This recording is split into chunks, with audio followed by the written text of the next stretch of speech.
default. Hello. Oh, that might be it. How about that? Oh, okay. I bet this was it. I bet this was it. There you Desktop are. audio. Okay. Okay. Yep, you're coming through. Now I'm just testing myself to make sure that I'm coming through eventually. It'll take some time. Nice. Catch up to me. Okay. Cool. We're both there. Yay! We did it, Reddit. All right. So, I am Prax. Welcome to the Gamertarians live stream. Who dat over there? I am Rez, and I am happy to be playing games. And as you said while you were silent, it's our first time back since Tom Woods 2000 event, which was wonderful. Oh, Tommy Woods 2000. That was great. Um, so, we are playing some Rocket League tonight and going to be chatting about Tom Woods. What are you drinking over there, Rez? In honor of it, I am drinking the beer that I loved the last time I went, which is the Funky Buddha Nice. by Floridian. I wish it was the one they make called Florida Man. That was That's an great. IPA. I loved that. That's an IPA. So, The first time I ever heard Rez wish for an IPA. I'm trying to polish off this bottle of Slow and Low Rockin' Rye, which is Union made with straight rye whiskey, raw honey, navel orange, rock candy, and bitters. It is a proper old fashioned. oof, that sounds awesome. I love an old fashioned. That might be my favorite drink. You know My what? favorite mixed drink. It is my number two. I actually prefer a Manhattan, which are very similar, but I like the vermouth instead of the rock candy. Sweet. All right. Well, all right. So I guess I'm leading us here tonight. What are we doing? Hoops or casual first? I mean, I like starting out with hoops. You know what? We're gonna start out with doubles to make sure that my computer doesn't explode while we try and do that. Oh, you're the party leader. Oh, I need to switch to Halloween. Well, hurry up. You don't have a lot of time. Should say that you're searching about to join. So Boom. That's not the Oh, yeah, you Halloween already I wanted. you already had your prefix up, yeah. Yeah. I love a Manhattan. I think it might just be that I like the orange and bourbon flavor that better than I like cherry and bourbon. But I do also like, I don't know, I like them both. But maybe I just get better old fashions from other places. I don't know. Or then whenever I go somewhere, it feels like I just get a better old fashioned than I do with get a Manhattan. Yeah, here, dude. Ooh, we got Oh, bumped got bad. bumped. Can you go? Nice. Yep. I think he's out of position. Oh, wow. Coming hot. Blocked it from being an insta goal on our side, but did not make it.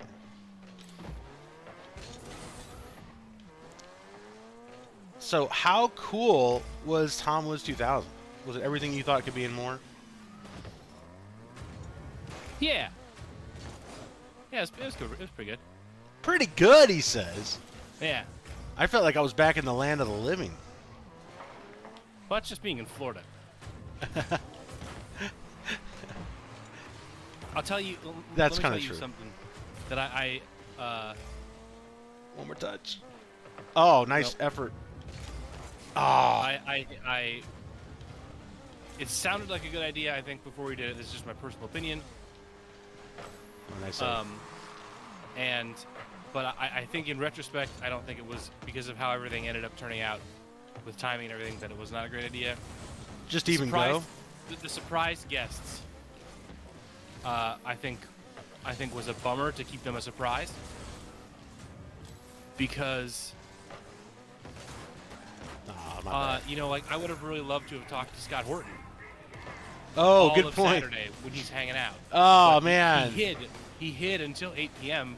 and That's the show right. went until midnight, and I have to get up and leave in the morning, and I'm an old man with a kid now, so I just like I was out of gas, dude. so was I, man. So like I heard some people like John Yeah, Page of JVP. the Project Fulbright he stayed up with Scott Horton until 4. And I was just like, that ain't been me for a number of years. Yeah. To be able to do that, and I would have if I wasn't leaving the next morning. Oh God, sorry. It's all good. Theoretically, I could have made it for a little bit of that time. Yeah. But you knew the drive you had. Yeah, but I had an 8-hour drive. That was more of a pass than. No, I whiffed. So did I. No. Yeah, because you weren't expecting to have to make that play. Save. So yeah, that was just like, because it ended up being so late, it was like, oh my God, all these people who, particularly like Scott Horton, who like Tom said, hid the whole day to keep it a surprise. It was like he could have been hanging out the whole day with us, or at least part of the day. And I think, Angela was out the night before. I didn't get a chance to hear just because there were so many people. But so that was a little bit of a bummer, but it was good otherwise. Yeah, I would definitely arrive earlier. I don't know why I thought I needed to arrive day of. That was dumb. I could have arrived earlier if I guess, in my mind I was kind of like, well, why should I arrive a day earlier? But then it should have been obvious to me, like, why you want to arrive a day early. I was like, oh, I don't want to spend the extra money on a hotel. It's like, dude, how often do you get a chance to see that many people in the same place? Right. And just for all the by the way conversations that could happen if I did that, because it felt really rushed day of, especially lesson learned with the food situation too. Yeah, that was a little. I mean, that hotel was super nice, but it's kind of shocking to me that a hotel that gotta take at least, it feels like hundreds, if not maybe 1,000 people. I mean, all of their restaurants seat like 20. Yeah. Yeah, and it's not really designed, especially with the parking situation. Nice job, good finish. Thank you. To be like leave and come back a lot. Yeah, it's clearly meant to keep you there. Yeah, it's a resort. You for parking. Yeah, right. So it was a little surprising, yeah, but it was still pretty nice. And I got upgraded to a suite room that no one got to see because, again, it just went too. I had the perfect room for an after party, and it was just. Oh God, and it just everything just went too late. They got me. Nice save. This has been quite a game. Mm-hmm. Yeah, dude. I don't know why. I mean, back. it's one of the like most. I put it in.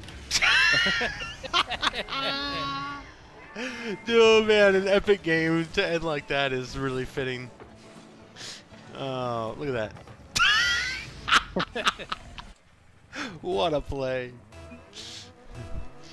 I mean, if there were any time when I should have been like ready and willing to try to go the extra mile, I mean, that was it. But I was just like, I'm gonna be no good if I. Oh, what? Amazing! We're in this. Nice job, dude. Got him. I knew exactly what he was going to do. Yeah. So, the one like let down. Oh God. Oh no! Oh jeez. Centered. I wasn't there for anything. I'll get. I'm just here for defense. All right, this one's gonna go to overtime. Andy, hey, Andy, what's up, dude? I am too, angry man. about doggies. Yes, of course. As is everyone, because I think they are trying. I think Fauci's getting Cuomo'd. It's time to get him out of the. Nice shot. Thank you. Oh, Aw, come on. Come on. They weren't saying anything this whole time. You could feel the salt. Don't you know That was a great shot. Toxic? Yeah. It was such a great match too. I would have run it back with them. That would have been. I know. That would have been a fun night, but nope. Salt. But yeah, I feel like they're gonna be working Fauci out of the limelight. You really think so? Yeah, I mean that's what they did with Cuomo. I mean, and then they don't have to talk about it anymore. You know, he's still under investigation, and he'll probably get away with all of it. and it's never going to get covered. Most people aren't going to know about it. So and it takes away from having to talk about the fact that he supported the research with like financially that gave us COVID. So like directly, and then lied about everything. So if you just get everyone upset about the puppies instead, that's my bad. Then that's where the outrage goes, and the news gets to hop on it and then pretend like they're actually against him, and then out he goes, and he gets to right off into the sunset. Oh man, I think they're starting to do. See, I think they're I'm always suspicious whenever the press seems to do something that seems legit. Yeah. You know, Yeah. most people are like, I hear "Oh, ya. props for getting this one right," and I'm like, you know what? I don't trust the fact. I don't know why you got this right, because you literally never get it right. So there must be a motivation for it. That's not good. So, like, I think when it comes to all the things that they're going about with Joe Biden, I think they might be prepping, for Harris. They're prepping to get him out of there. And so every time the press actually says something bad about Joe Biden, I think it's because they're trying to get people prepped, so that he can just at some point say, it's really time for a person of color and a woman to take over, and because X happens that isn't really all that consequential. It's the fault of being a white man, and I need to step down, and then out he'll go, and in will come Harris, and Really? that's my conspiracy theory, I think, because I mean obviously he can't. He I don't even know if he's gonna still be alive, not much less coherent in 3 years. Like, it's unbelievable. Dude, it's crazy. We've seen him decline since he got in. He's not with us. He is not. No, it's really bad. I mean, I think I saw the one recently that was missed it. That was like him talking like into the microphone while like a band is practicing or something like that. Yeah, I saw that. And his wife is like, look at me, look Yeah, at me, look at me. look at me, like, Yeah. like trying to make sure that, like trying to get him back on track, like a dementia patient that needs help from someone that loves him. I'm just not saying this. It's elder abuse what they're doing to him, Oh yeah. making him serve like that. I mean, and they do the total ironic thing too was when they tried to invoke like the unfit for office clause for Trump, Right. and like now it's just not even part of the conversation. Right.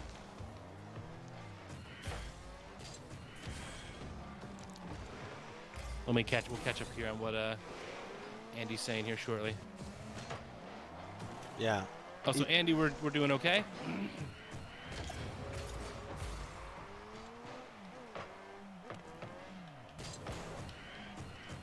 Well, We're doing well, and how are you doing this fine evening? Yeah, man, doing great. I am stoked, dude. I worked, took a break, grabbed dinner, finished up some more work, and like got on to do the stream. Like, I've been going solid. But it was one of those days where it was work that I enjoyed doing. I felt like I was in a flow. I was getting good stuff done. I felt was that way awesome. today too. For the first time in a long time, I had I had what felt like a good day. I didn't have a lot of other things distracting me. I could just like sit down and get in there and learn and improve and accomplish. Jupa, Go True 97 in the house. How are you, my friend?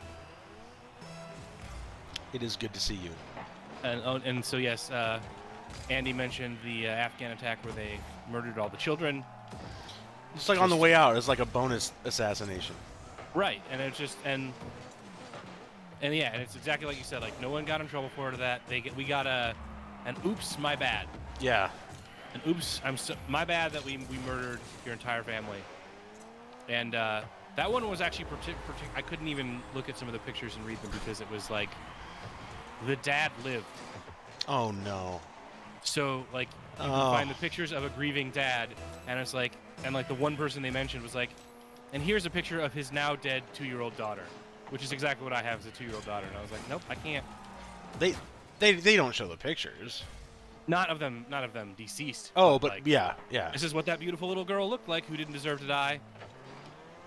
And here's the grieving father who lost 7 of his children. You know, And for yeah, absolutely no reason. yeah. It's like it is that the murder cult is the right term. So yes, you're right to not expect anything, Andy. At least not in this life. That's right. Oops. Bad touch. But if you want to talk about Colin Powell and burning in hell, you know. Aw. Oh, well, you got a soft spot for Colin Powell? Nah, it's just. Oh wow, I know. nice job. I No, know. You're not supposed to celebrate that sort of thing. I'm half joking. But I like in the same way that my father taught me something growing up. Like, if you think you know someone's like, you know, has salvation or is, you know, going to the happy place, something like that, he would always say something that stuck with me. He's like, I don't write the tickets. In the same way, you know, this concept I'm learning through the Orthodox Church is really good. Just this idea of repeating a lot the phrase, well, oh no, you hate to see it. oh yeah. Well, you love to see it. That just tied it for us. I know, but I hate it for them because, yeah, mistakes were made. Oh, but it's probably had a chance going in anyway. This phrase, Lord have mercy on me, a sinner. Right. Like that one's one that's really stuck with me, and I've been repeating a lot, Yep, especially when Jesus prayer. Oh, is that what it's called? It's called the Jesus prayer, yeah. Okay. Oh, Jesus Christ, Son of God, have mercy on me, a sinner. Yeah. And it's like I need to be reminded of that I'm not like this good dude. Right. And when did I ever get in front of the UN and try to justify a war that resulted in the death of millions? No. Bad. So in comparison, I think I could say I'm not as bad as Colin Powell. But I also try to I don't dwell there a lot because there's plenty I've done that I deserve to burn for. Yeah. Definitely. Yeah. Definitely enter. But anyway, yeah. So let's talk. We can talk about it though. I mean, kind of derailed us there. But a question from Andy Ayala was why didn't they just remove Biden so he can go to the retirement home? Harris will take over anyways. You know, I do think that like, you know, they kind of had to settle on Biden. You know, he didn't have to campaign. The media ran his campaign for him. He was able to be elected as the not Trump candidate. I think it was similar to like the guilty verdict that we saw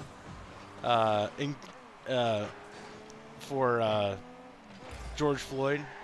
Mm-hmm. It's like people just didn't want more rioting. Yeah. Well, you know, it wasn't like, and there was enough there for them to say like, yeah, you know, he shouldn't have killed him. And P.S. we don't want more rioting. Yeah, we want that's. I mean, I don't want to get too off topic here, but Yeah. oh god, awful.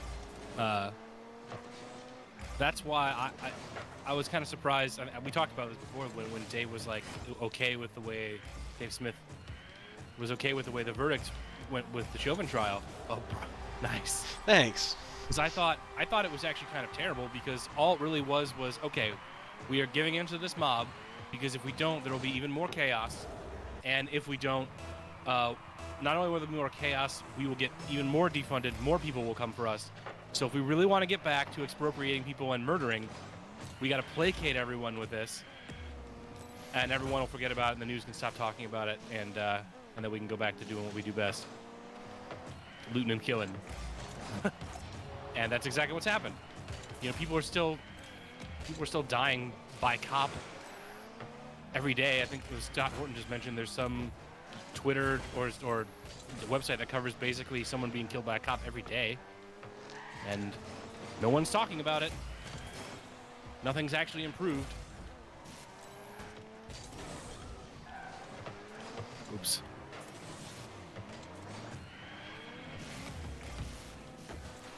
Going for it. Yep. Nope. Mister. It's you.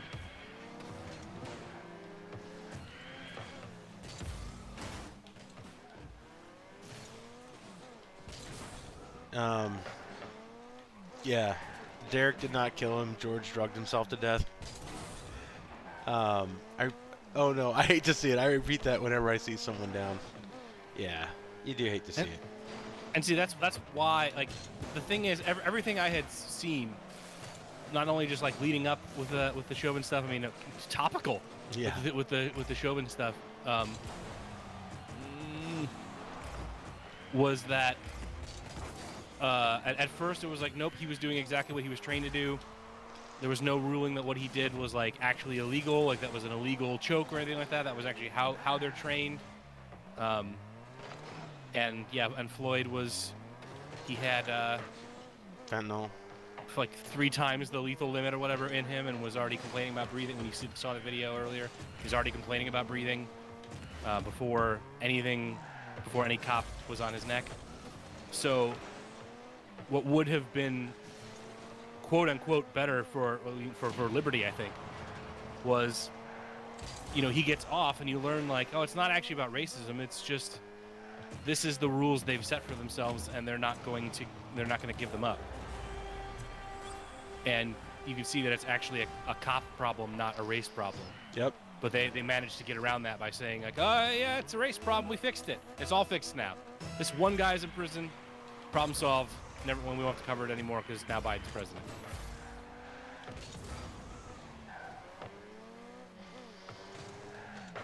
So I think so how did we get on that? I said Biden was the not Trump candidate. He campaigned from his basement. The media got him elected. That we were talking about the unfit clause there that did not 25. apply to Trump, but I could see maybe applying to Biden. But they'll never make the case for that. It's just all about outcomes. I got that save. Work. Jupago True, we're doing great. Happy to be here. Yoppa. Yoppa. Hey, nice job. Good finish. Thank you. And I think that okay, so I remember because I read the comment that said, why don't they just remove Biden so he can go to retirement home and Harris will take over anyways? I mean, I think that is the goal, to be honest. I don't know how calculated it was, but the Democratic establishment definitely coalesced around Biden in like a week. You know, Buttigieg was promised, Department of Transportation. Everyone got there. Yeah, they've all got cushy jobs now. Yeah. And I was seeing where Buttigieg was on like paternity leave for a month, and like nobody knew he was gone. Like in the middle of this supply chain shipping crisis, just like the head dude's not there. That sounds a butt, right? Hey, it's a pretty butt gig if you can get it.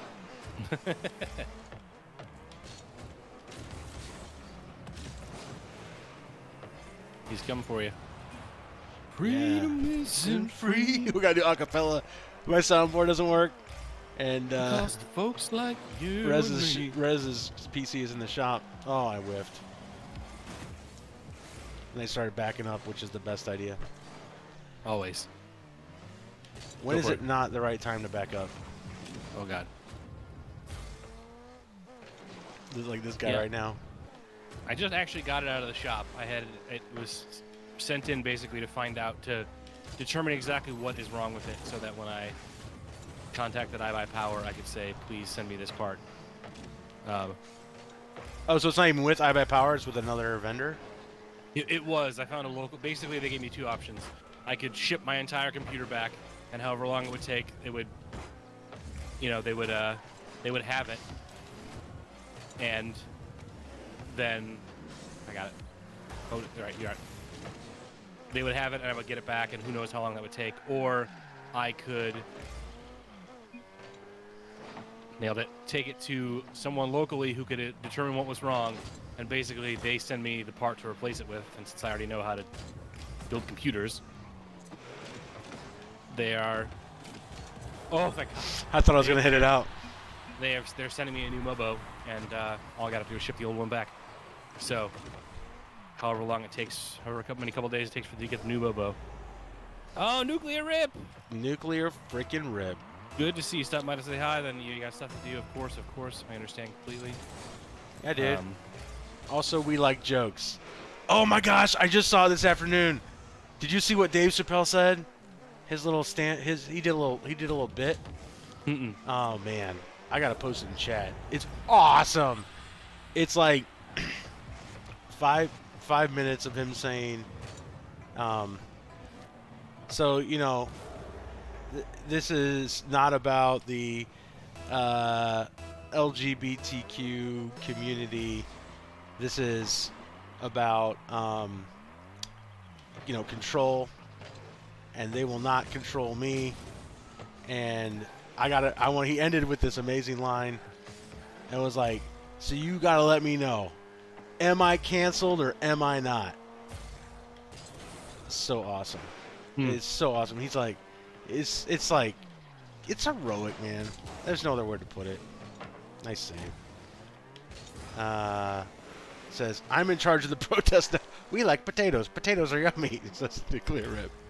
I'm in charge of the protest now. I'm in charge. I am the law. -3 Gaspino. Oh. I'm gonna find. Yeah, out I don't know what Manus Pigaspo is, but whatever your is that a mistyped maybe shortcut to a maybe that's sword playing thing you got there. You guys have a pretty good your emote setup. game is on point. Dude, I was bullying that guy. You see how dirty that was? I was all over his nuts. You were aggressing like crazy. Oh yeah, I was. Oh yeah! All right, after this game, before you cue us, give me a second to find that Chappelle clip. Yeah. Okay. Perfect. Wow. It is a salty night. I don't think we've had one team that was like, good game. That was fun. Everyone's just mad. I mean, I understand it's tough out there right now, but all right, let's head back to the lobby because you will get queued. Oh. And then I'll queue us when you get back. We'll queue us up for.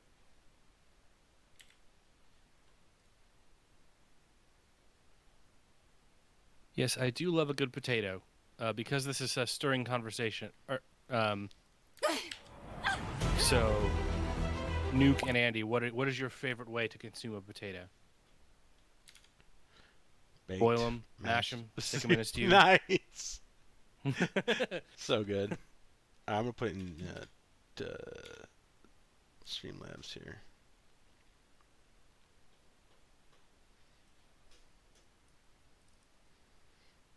Whoops. I drug something on the stream. Thank God for Control Z. Oh, yep. As I can see the replay, you just took your screen right off, yeah.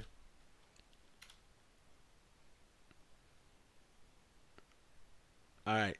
There's that Dave Chappelle link. Stunted 2021. Am I canceled? Just came out today. Nuke, if you're still here, I'm curious also how the job search is. I don't know if you've taken off yet, but I know I think you were last we heard you were passing a little bit on the school route. I don't know if you checked out Praxis at all, which we'll still tell you should check out Discover Praxis, because that is how you get skills and a job and then a career in like a year. So, or what job you've been looking for. Oh, Andy, so you eat around 24 potatoes as fries a week. Okay, enjoy that youthful body. Well, you still can. It doesn't last. And then eventually you eat like a small fry and you hate your life for about a day. and you just start to look at fries and gain weight. Um, A Western Junior bacon cheese. do you want to do hoops or just keep it at soccer since we're doing so well in soccer? Although it's casual. What appeals to you, my friend? I don't know why I think we would get happier people in hoops, but here we go. Oh, and we're unranked. Oh, all right. Well, at least I am, because this is my old account. Yeah, I do love a good French fry. I actually just had the new Wendy's fries today, where they've changed they're guaranteed hot and crispy now, and What do you think? crispy. I don't know if they were hot, but that's also because I took them home. That's fair. That's not on them. Although I'm sure someone will complain about it. Yeah, they were pretty good. And actually reminds me, I've got a couple white pilling moments I want to tell you about. Ooh, I love white pills. That were nice. Do tell. So I had to.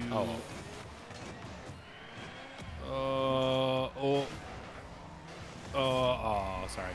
All good. I had to scramble around yesterday to take care of something. It meant I had to go into Mecklenburg, where there is a mask mandate right now. Hilarious. And I imagine thinking masks work. Right. Oh, it gets better. So the first place I went into was a grocery store. Okay. And they've got the sign and everything up, and I'm doing the same thing that I did during the rest of the pandemic, which was, oh, you gotta be kidding me. Oh, thank God. I'm just walking in. I'm going in. Yeah. And, I would have had it, but I bumped right into their dude. And if someone bothers me, I had a fake mask if I couldn't get away with it. But I went in, and the first white pilling moment was, I had to say it was at least 50-50. I couldn't really tell who was wearing it, who wasn't, but it was at least 50-50 wearing and not wearing masks, despite the fact that there was a mandate. Heck yeah, dude. Some people are just over it. And it's like they know they have to post the sign, and oh, sorry, I'll stop cutting you off. No, that's all right. So yeah, that was fortunately where we're at with that. And as I was standing in customer service, waiting to get helped, a woman who I don't know what her name is, so I'm just gonna call her, I don't know, Karen. On purpose, you're calling her Karen? Oh yeah. Okay. It seems appropriate given what comes next. Oh, nice little tippy tap. Thank you. She, of course, had a mask on, and she was about 8 feet away from me, and there was a hallway that she went into, and she said, I could hear her say, where's the manager? I would like to speak to the manager. And I was like, I already know what's coming. Did you really? I absolutely already knew what was going to happen, and it was exactly what I expected. No way. When she got to the dude, she was like, I cannot believe how many people are not wearing masks in here, and that you guys are not taking care of that. Oh. There is a mandate. Like, she even said that word. And I was like, there's a mandate. Oh. Yeah, and I couldn't even hear what the dude said, but I don't know. It must, obviously, he's not going to placate her. But it must have just been like, sorry, or something like that. I don't know. So she stormed out with her friend or whatever. And I, in that moment, as soon as she stormed out, I went right over to that dude and I said, excuse me, sir, I just want to talk to you for a second. And I just like got up to him and he was like, yeah, what's up? And I said, I'm sorry, people are the fucking worst. And he laughed, and basically like took his mask off for a second there and was just like, he's like, wow. Yeah, like she doesn't have to shop here. Does she know that? Like she can go somewhere else. And I was like, yeah, exactly. And amazing. And yeah, and then I think another employee laughed when I said that to him too. Like, it felt really good to know how over it most people are, particularly employees. Yeah, dude. I mean, they are already struggling enough working yes. in a grocery store that the last thing on their mind is COVID compliance and making sure someone's wearing. They could not care less at this point. I think that for a lot of people, I think your average people still don't know anything about the vaccine, in the sense that they don't know probably how much it's being pushed. What, the average person doesn't know how much the vaccine is being pushed? No, hold on. I'm trying to finish my thought. um, how much. I'm trying to figure out how to put it. They definitely don't know all the stats and things that show how ineffective it is, or that the narrative has changed, that it doesn't save, um, like save them basically because they're taking. They don't. I don't think the average person even knows that. I had so many professionals come over to my house where I'll say like, it's okay if you take your mask off. I mean, if you want to keep it on, that's fine, but it doesn't bother me. And they'll go like, oh, I mean, yeah, sure, it's cool because I'm vaccinated. And I'll be like, poor guy, you have no idea. You don't even know that's not the narrative anymore. You don't know. Oh, well, I was What a lucky. bounce. And it seems like people aren't. I mean, it seems like that's what people still think. Basically, is they haven't learned that. Oh crap! Is our video frozen? Sorry. No. It's not. Oh, I don't know. Oh, sorry, I don't know. Not mine. I'm not going. But I mean the stream video. Can you just check it for me real quick? no, that's looks like it's Or moving is it? now. It's not too chunky. No, it looks fine. All right. Good. Uh Uh-oh. Well, at the Controller. very least, Sorry. at the very least, the average person is like, all right, I've already got 2 of these things, and if this isn't good enough, I'm done. You know, Yeah. they bought in at first. They got their 2. They said you get your life back when you take this, when you get this jab asterisk, these 2 jabs, you get your life back. And we had that for a little bit, Dude. and now they're trying to be like, oh no, there's more. And I think the average person is over that, regardless of being vaccinated or anti-vaccine or not knowing anything about the numbers or anything like that. They're just ready to get back to life. And Dude. they have no interest, and particularly with how difficult things are for everybody due to supply chain issues and stuff. So Nothing of all the propaganda that infuriated me the most was our local healthcare system's signs that said, "This is my shot to do X." oh god, yes, Dude, I actively, when I was in the car with my kids or by myself, I flipped every one of those billboards the bird. I could not express enough anger around that. The ones that they were like, "This is my shot." Somebody like rolling up their sleeve and showing off their bare arm. Mm-hmm. This is my shot to hug my hug daughter. A loved one. Yeah, hug a loved Oh one or something. Yeah. my gosh. I was like, bruh. It was Yeah. the worst. Yeah, I've I already got it. taught my daughter the word propaganda, Nice. and she can say it too. So Good.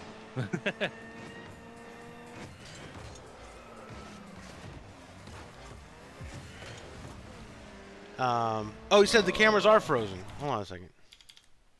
Really? Yeah. It's not. I mean, I'm still. I have the stream down here on my phone, and I get in there, and Nice. unless it's like actually like a bug in the game. Oh, it's a weird like. It's like a game bug. Like you can like. It's just the in-game camera is frozen where it's supposed to be. I will try to remedy it. Like the stream itself is not. It's working. Yeah, the stream looks fine. I think we just need to either like reboot Rocket League or It's because I alt tabbed. Okay. I did something when I pulled up that Chappelle video, I think. No. Oh, I don't have any boost. Please don't get it. No. No. No, I'm so scared. Go for it. Hurt him. Theorist! Theorist! Hurt them. No, I was just under the net. I had to make sure that they were getting set up for something, and I got really scared. So.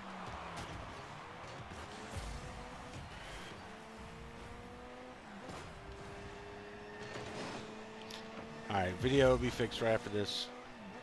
Right after these messages, we'll be right back. That's a throwback.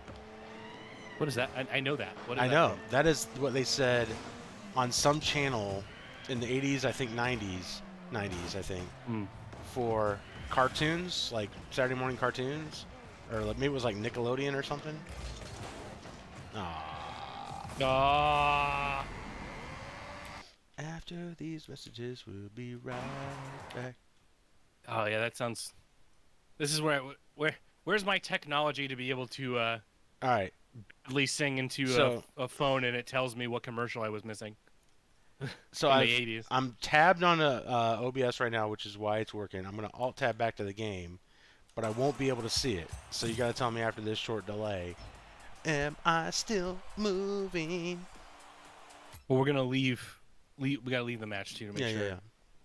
Because I think it was like a Rocket League arena issue. It was really weird. I mean, I think it was because I alt tabbed. Okay. I mean, you were not like choppy. The screen was still moving. It was like the camera was in the wrong place in the game. Huh? Yeah. Very strange. Huh. Like reminiscent of that one time where we would start a match and no matter where you moved, the camera was just like frozen in one spot, kind of. Weird. Well, he says you're moving now. Yeah, but don't you want to protect your kids from null chances of death? Exactly. I've still got that statistic in my head. You know, if you want to know how many kids have had COVID-related deaths in the less than 1 year, it's about 70. And in 1 to 4 years, it's about 70. So 150 deaths. Nice. Hey, it's We Play Carball again. Same team. Oh, we're getting a chance to run it back. Yeah. Okay. Uh-oh.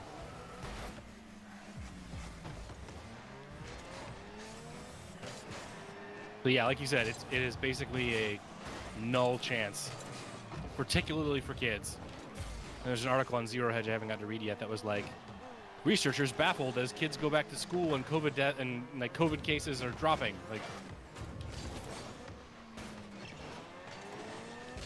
Yeah. anyone who's actually looked at the data is not baffled. Yeah, but thank goodness I saw we just got approval for a 5 to vaccine 11, from yeah. 5 to 11. It's like, wow. Like, I thought the military-industrial complex was evil. I had no idea that I would put them just a rung or two above Big Pharma. Big farmer. Yeah.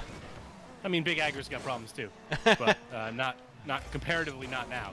I want to be a big farmer. I want to be a agricultural agorist. Oh, I like it.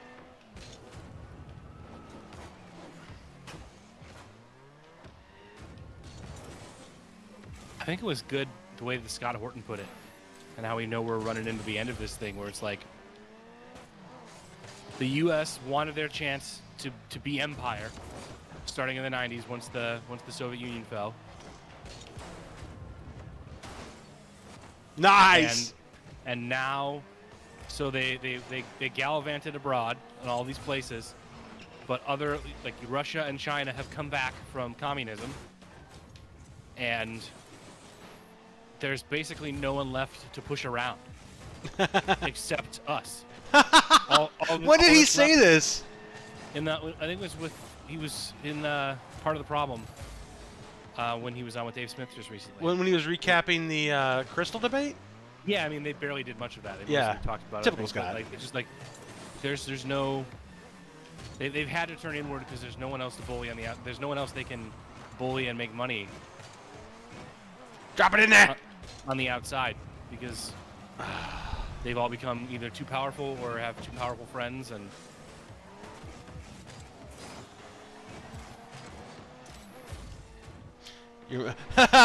Andy, always reliable. So war. so war, yeah, war. Andy, you're always on point with the war and the With the dagger. tip of that dagger. Yeah. Do you? Okay, so another comment about Tom Woods. No way! Did you just see that? I Did you just see that? Unbelievably not planned. That was some epic noise. That Dude, might be one of the best shots you've ever done. Oh, absolutely. And I think our video's effed up again. Perfect. If you have do you have a second monitor you can check that on? I don't. That's why I'm looking at my. I mean, I'm watching it on my phone right now. Okay. I don't see any problems on my phone. It looks fine. Okay. It just looks like your head is frozen. I mean, it's just like the video stopped moving. Us. Oh, we're not moving. Okay, yeah. If you minimize Discord, the Discord window, it'll do that. Or sometimes if it's on the wrong monitor, I've started to find that'll happen. Well, I can't. I dare So, not move it to another monitor. I think it'll screw it up. I'll try. I mean, as long as it's full screen, it shouldn't screw it up. It is full screen. Right, but I mean, like as long as you move to the other monitor and make it full screen there, it shouldn't screw it up. So Oh, now I just totally tooled it. I totally tooled it just now. Put it back. I mean, we're moving again though. That's the thing. Oh God. Sorry. It's okay. See, now we're moving again. So, like I see us coming back there. So wherever it is, just don't minimize it. Just leave it where it is, and then go back to Rocket League. Yeah, but it's like that's what I did.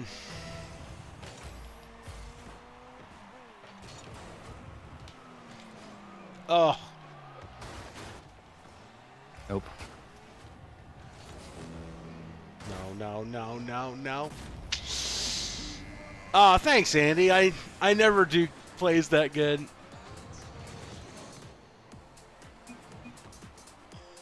Freaking video's frozen again. All right, I'm gonna try this. Mm. I won't be able to read chat, but tell me if we unfreeze in a few seconds.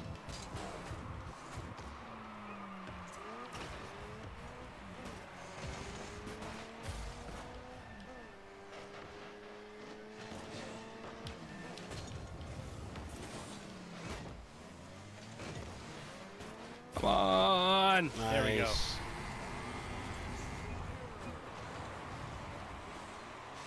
That's do poo caca. Just like Joel. Is that a Billy Joel song I don't know about? Doo-doo poo caca? No, but it's so interesting because there's a guy on the. Oh no! Stick drift made me. When I double jumped, I side jumped.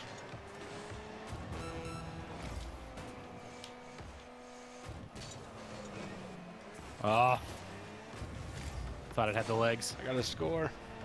I know.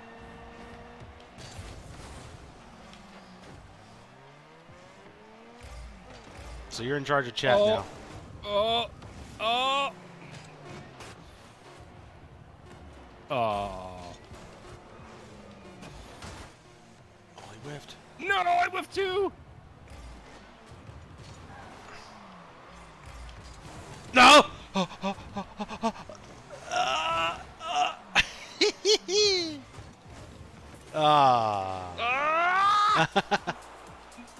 There's a play again option. You see that? This is No, what play, happened? play again. Oh, that did appear. What is that? Wait a minute. No, okay, that one. No, I don't know. Weird. Well, I don't know. Yeah, they're gone. I don't know. Is our video unfrozen? You look okay as far as I can tell from now. I'm moving myself unnaturally to see if I start moving in a second. Okay. Yep, there I go. Okay. Okay. For now, it looks like it's working, so. All right, so what that means is on my other monitor, I just see the Discord video of us, and I had to minimize the Streamlabs. Mm. No idea why. So both Streamlabs is minimized, and the browser I was using to read chat is minimized. Perfect. Yeah. All right.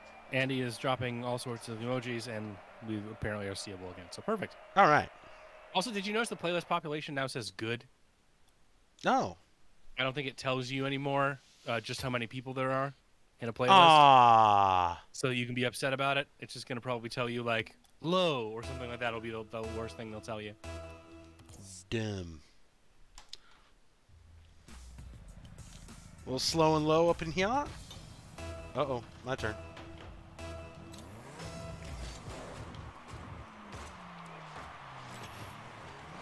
Okay. Big whiffa. Over. Yep. Oh yeah, Andy. Next stream for us is one you should not miss because we will be joined by none other than the Shagsworth himself. Oh. We will be discussing. Oh, jeez. Oh no! Oh, he bumped into me. I couldn't get to it because he ran into me. Oh, good. We will be discussing V for Vendetta Oh, I as can't November wait. approaches. I gotta watch it. Gotta watch it again, yeah. I can't wait, dude. I've I'm a actually seen it little billion nervous. times, I'm a little nervous. for how close to reality it is. Yeah, I think it's gonna not even be like you watch those movies because it's like, oh, this is a good warning, and society should pay attention. But what do you do when like it kind of is a lot like what society's become? You said and Scooby? I don't know what and Scooby Shaggy. means there. Shaggy from Scooby-Doo. Oh, Shaggy. Ah, yes, Shagsworth. Thank you. I was never a Scooby-Doo fan. Yeah, but you're not doing Scooby-Doo. Shaggy. That is true. I do know that. But I still never liked Scooby-Doo. If That's it the main weren't point I for wanna you get across pesky here. kids. You meddling kids. It's always Farmer Brown. Oh, the rim. The rim Exactly is the way real. the corporate media likes it. It's always just some average guy wreaking havoc on everybody. Yeah. It's always a white guy. Always blue collar. The exact narrative they want to paint. This is basically Scooby-Doo. Dude, when we were growing up, there was a cartoon called Captain Planet. He's our hero. He can Gonna take bring pollution down to zero. Down to zero, yeah. Zero COVID, zero pollution. It's all possible. You just got to believe hard enough. Yeah. In wind, water, fire, earth, and heart. It really takes heart to put in those totalitarian rules. How There you else go. are you gonna actually get it to happen? Ah, Wind, fire, earth, free market. What? Record scratch. yeah. Feels. Feels. Oh, come on. Oh. Nope.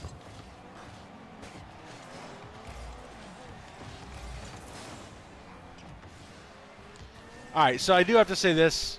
I really enjoyed Scott Horton 2000. Scott Horton 2000. Tom Woods 2000. I loved hanging out with you, JVP. All that was good. That was great. And it was, I'd say, I really liked the Family Feud part. The one key disappointment for me, I bet I know exactly what you're gonna say, but go ahead. the surprise guest Michael that Malice, Michael exactly. Malice was going to bring the house down. That is exactly how I felt about it. And when it got to when I realized it was 11:30, and he had not come on yet, I was like, that was when it hit me. I was like, there's no way it could be as good as it's been hyped up. I don't know what it is. Maybe it could still be good, but however much it's been hyped up, it cannot be. It cannot live up to that with the fact that it is currently 11:30 because no one is going to come and give a super rousing speech at 11:30 Right? for what we were thinking. So I was like, all right, this is yeah, this is not good. And then I mean, honestly, a heckler probably saved the show Yeah, right? because it was just like Did Tom you- Woods' penis jokes, but from a puppet. Yeah. Yeah. I was like, and there was actually a moment where I thought maybe he had actually pulled a fast one on us, where they spent the whole night saying Ron Paul wasn't there, Oh. and then he was like, "Can you do a Ron Paul voice?" And it would have Oh, been incredible at that moment man. if he had just started mimicking it, and then Ron Paul came out and was talking behind stage. That would have been unbelievable because even Tom wouldn't have known that Ron was there. Can you imagine? And then I did. I was imagining it at that moment. I'm and glad then I it didn't didn't. imagine that because I would end up being so disappointed. And then it did not happen. And then fortunately a drunk heckler showed up and Michael Malice's improv skills took over. That was great. Mm-hmm. Do you think that was alcohol or more? Just a bunch of alcohol or more? on the heckler. I don't know. And that really wasn't a heckler. I It don't was have some any dude that idea was like how to get into that radically state. confused. I've never in my life, I don't think, been given all of the circumstances or places that I've been with things, like been in that sort of state. So I don't really know how to be in that headspace. Sorry. Or know.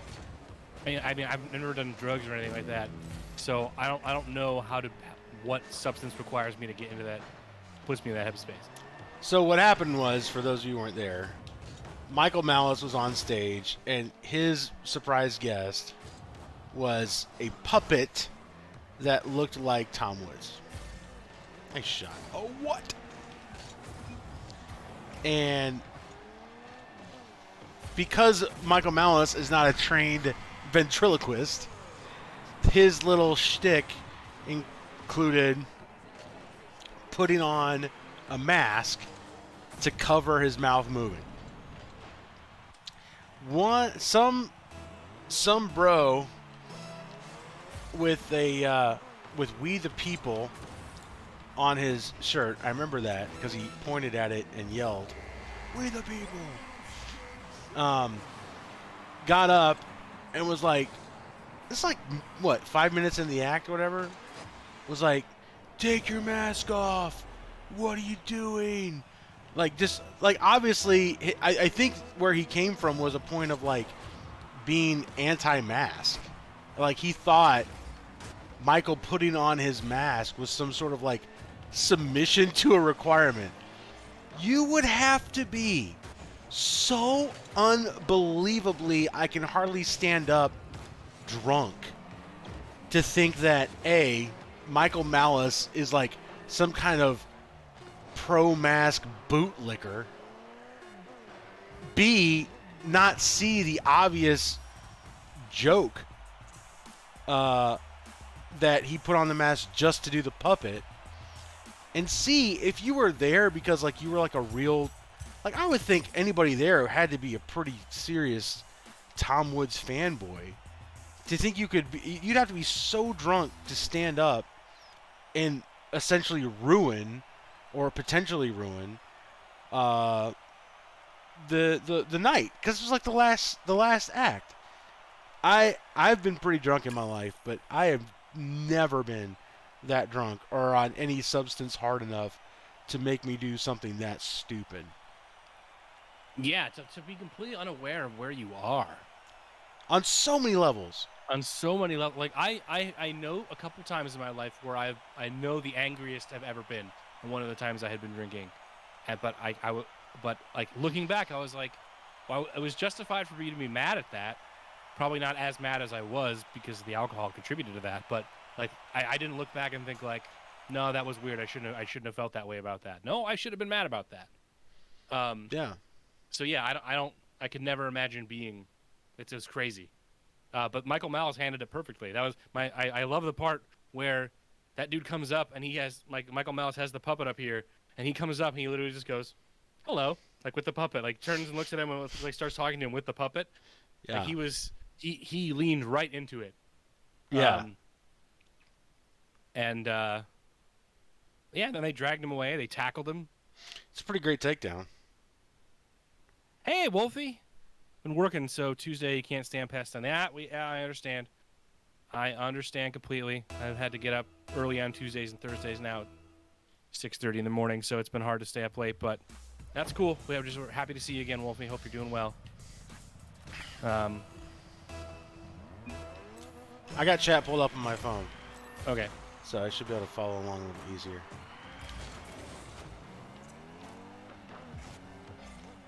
Andy, when you said you like Dave's jokes, which Dave are you talking about, Chappelle or Smith? Both are acceptable. Well, yeah, both are acceptable answers. I'm just curious. I want to know. Uh-oh. Over?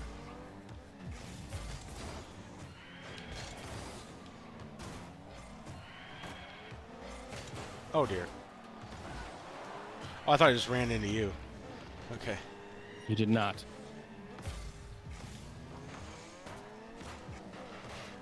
Good to Now see you, you did. Wolfie.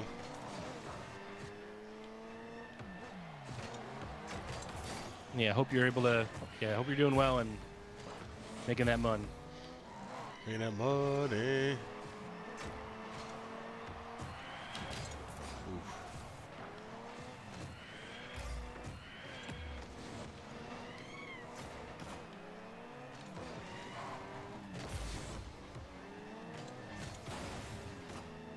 I'm quoting the counter protester for Dave, but both are good. Okay. Uh-oh. Uh-oh.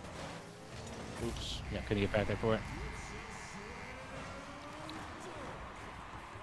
Oh, and Andy said in Japan, though, I wear a mask if you're sick. It doesn't really make sense to do it for the rest of your life. Yeah. That was the whole reason they did it in Asia, and people like they translated that into wear it all the time because if you could see pictures. I mean, even though that was known, like I learned that in like 2018 or 2019.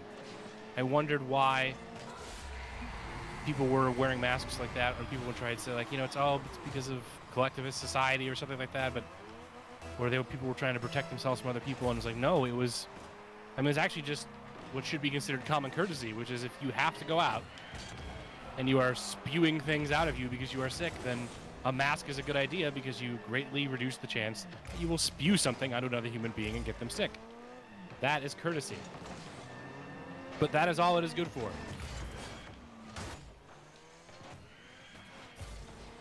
And it is crazy to me that there are people. Sorry, let me finish this thought. That there are people who have to entertain the idea that we have had surgical masks for however many decades, and in order for them to be as effective as they are, we have to assume. Ooh, nice shot. We have to assume that for all that time, no one thought, people in these hospitals getting sick all the time. I wonder if these things will protect them from viruses. Yeah. Only in 2020 did they decide to do that research and found out, wow, it does. We should do that. Wow. If only someone had done this in the last 100 years or whatever. You have to believe that's true, and that's insane. And when you look at the charts that say, 2020 and continuing this year is the year we eradicated the flu. Right. There's no flu. It's gone. It doesn't exist. Yeah, apparently it's no effect on COVID, but masks are really good at ending the flu. Well, that's what they say, dude. That's the party line. Like, yeah, what did you expect? I mean, we started wearing masks. Bruh. Oh, then you got robbed. You see that thing? I did, because I was not going to be there for it. I should have called that. No, that's fine. You were in a better position for it. I just fed that to him. Can I make the save? Okay. The doctors also removed a mask and put on a new one for every patient. Right. Right. Every patient.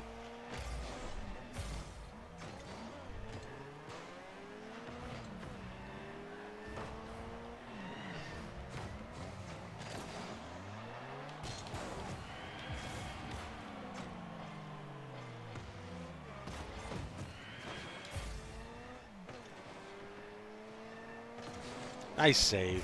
I think we'll end up looking back on this time as either the beginning of the end or the beginning of the beginning. Right. And I'm optimistic, to be honest. I am too. I'm feeling a little bit better. I mean, there's still times people have to deal with that I worry, but as it turns out, that's also what having faith is about. So. Right. Which I think is, I was gonna. I don't have evidence for this, but this is the sort of thing I just sort of postulate on. That I think there's a lot more black pilling among atheists in the movement than there is among any sort of religious type. Nice, bringing us right back into it. Thank you, sir.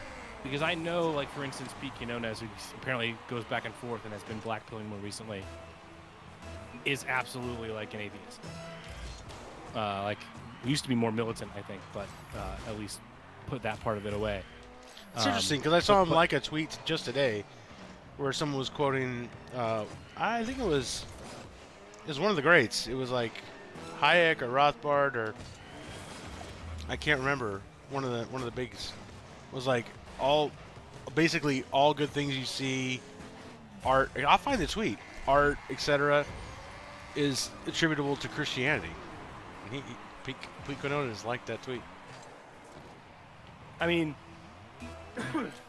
the thing is, you can like that as a factual statement, like that is true, but that doesn't, because those things are good and attributed to the religion of Christianity. It does not necessarily mean I also believe that God is real or that the message of Christianity is real. No, that's Just true. that it has accomplished those things. Yeah, that was like from a factual that was like one of the things that Molyneux had to reconcile.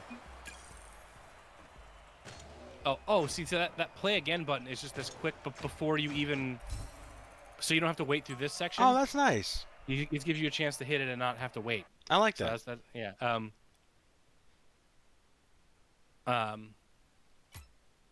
But I mean, if there's nothing to live for, like there's nothing on the other side, and you don't have any sort of, any see sort of greater purpose in the world, then I can understand why it's like, well, it's hopeless.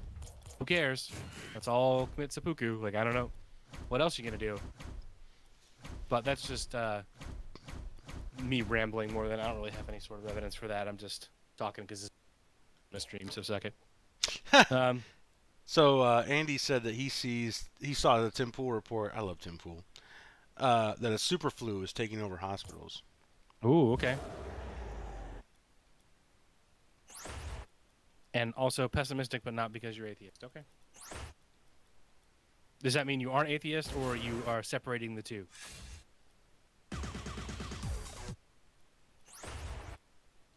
Or.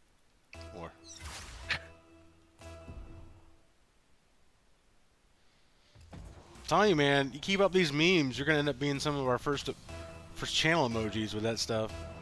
Nah, I was already trying to figure out how to get that on there. Like, I don't know if it needs to be a sound effect, or we just say We'll have to do like a Michael Bloomberg one for Dark Sage. We'll have to do a war one for Andy. Some of the OGs.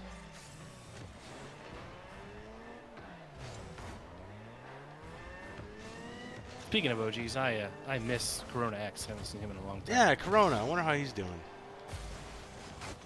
Ugh. But I'm sure it's. I mean, I don't know how things have changed in Finland or whatever. Maybe it got more brutal there. I'm not positive, but okay, you are atheist. Gotcha. I should have had that. Bud's Chili. Oh man, I meant to text you on our way back. I wanted to ask you if you needed anything from Buc-ee's. Oh, but you just had a chance to stop, so if you needed something. That was my first stop on the way there and back, basically. Nice. Although there was not a good choice, kind of brutal. From a bathroom perspective. Well, so I did end up having to stop like at the 3-hour mark, but I literally like pulled. It was I lost 3 minutes. I peed. I got back on, and that was the amount of time that I wasted. Was 3 minutes basically. Not at Buc-ee's, but somewhere else. At somewhere else. Okay. But I actually meaning to ask you. I could not find anywhere as a halfway point between like there and like even Savannah. Like 4 hours, I felt like I may as well go the rest. Yeah, right. But I could not find anything between Columbia and Savannah. Yeah. That's like, oh, that's worth stopping there. Nah, there's just nothing. There's nothing. It's not like when I go up to Ohio, where there's either Sheets or there's just a whole bunch of like good places to stop, or things change, or there's at least like the terrain changes in a way that makes sense to stop or whatever. Like, yeah. Nice. Thank you. So and I was desperately trying to find. There's nothing. So and I didn't want to stop and eat somewhere else because I really wanted to eat Buc-ee's. So it was kind of a brutal. My butt hurt real bad, like just for the nearly straight 6 hours that I sat in the car. But I got there, and I ate.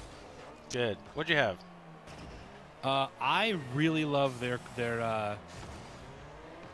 like I don't remember Kolaches or whatever. The club sandwich. Oh, the club sandwich. Okay. That they have like they're hot. Like the barbecue club sandwich or whatever. That's like turkey and brisket and ham and. Like yeah. Like a ranch sauce. Yeah. Oh yeah. That's good. That is definitely like I had some of the brisket. That's pretty good, and the pulled pork's good too. But that sandwich, man, I got 2 of them on the way back. Okay. Yeah, it's so good. now I'm That hungry and one's I want to good. drive to Buc-ee's, but it's 6 hours away, as I just talked about.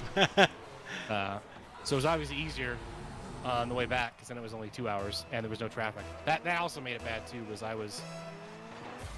I hurt myself for Buc-ee's to get there, and there was no way basically to avoid um, the rush hour that came with Friday night Oh, right. Jacksonville. Oh. So that added about a half hour to my trip Yikes. to get up there. So that was pretty brutal, but Google Maps took me around Jacksonville this time, which it never does, and I will always do that from here on out. I can't believe that goes in. This is crazy. I didn't even mean to do this. Did it bounce off him? Yeah, okay. I want to key in on something Andy just said. I'm atheist, but I would rather have my life be worth something, even if it would end in nothing. I think that is a noble sentiment, and I agree. I hope other atheists think that way. I think sometimes the nihilistic tendencies that come without the acknowledgement of a divine, a God, that can be very dangerous. No way. Are you putting that in? no, right? Nope. And you know what? I want to key in on that too, and I want to ask you a question, and this is not me attempting to like dunk on you or catch. I just generally want to know, like hear what you have to say. So you say you want your life to be worth something, even if it ends in nothing. But to me, like, if it ends in nothing, how could it be worth anything?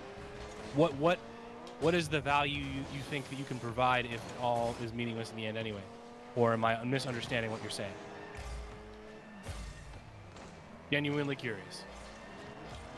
I mean, I'll take a crack at answering it, and then we'll see what he says.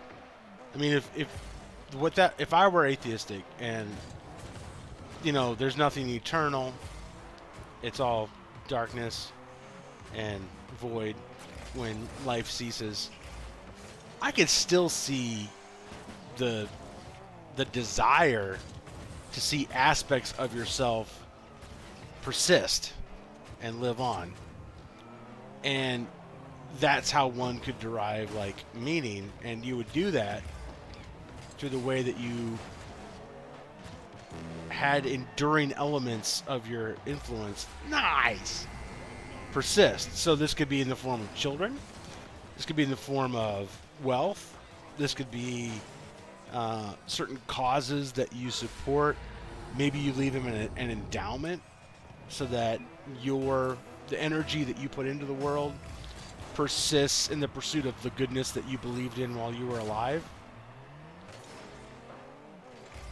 At least that's how I would think about it. Wow, dude, you are on fire. But I guess the way that I see that is, but all of that will also become nothing. In a potentially endless chain of, call it value transfer, perhaps not. Like if you believe in the long-term success of the human race, go to the stars, become one with machines, etc. Like, this is who knows how long the timeline goes if we don't kill each other. I think I don't know how many times the human something like the human race has existed and destroyed itself. But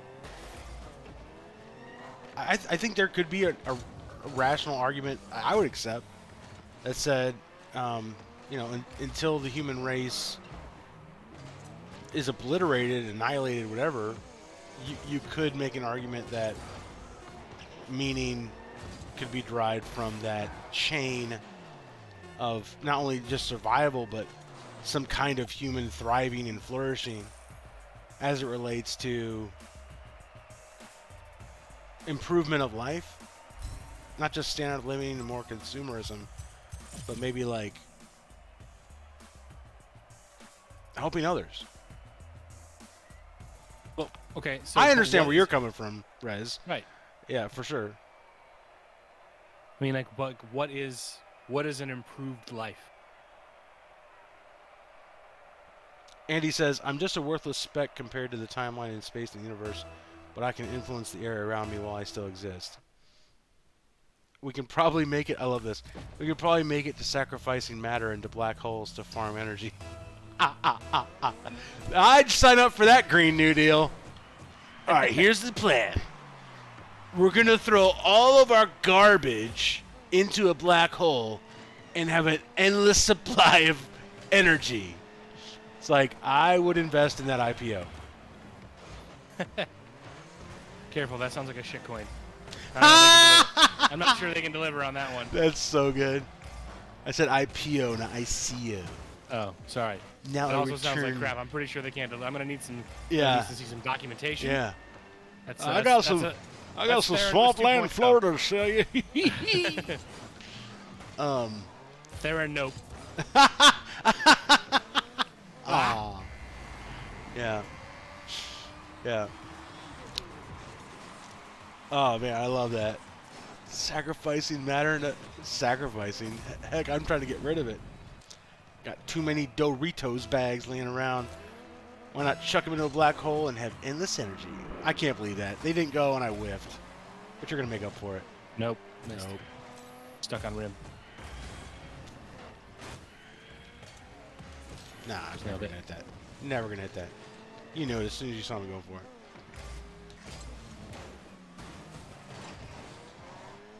Oh, I missed all the boost.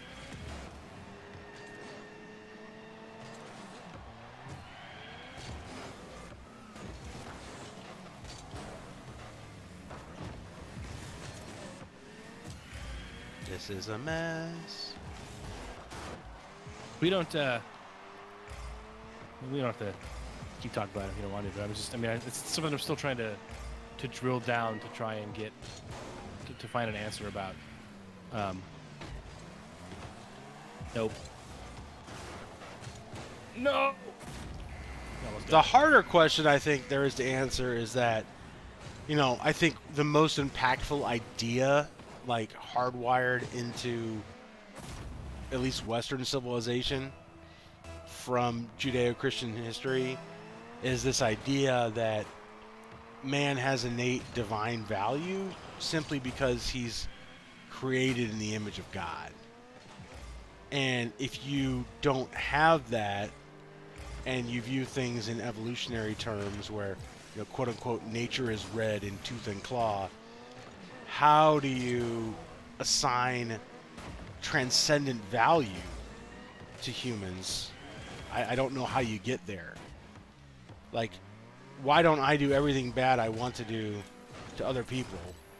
And the answer is not only because I think I'm accountable to that, to a higher power, I think that those people have worth that transcends the basic evolutionary economics of things and,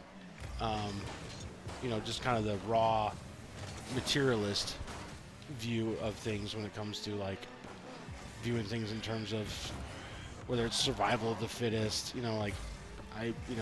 I think autistic disabled people still have value.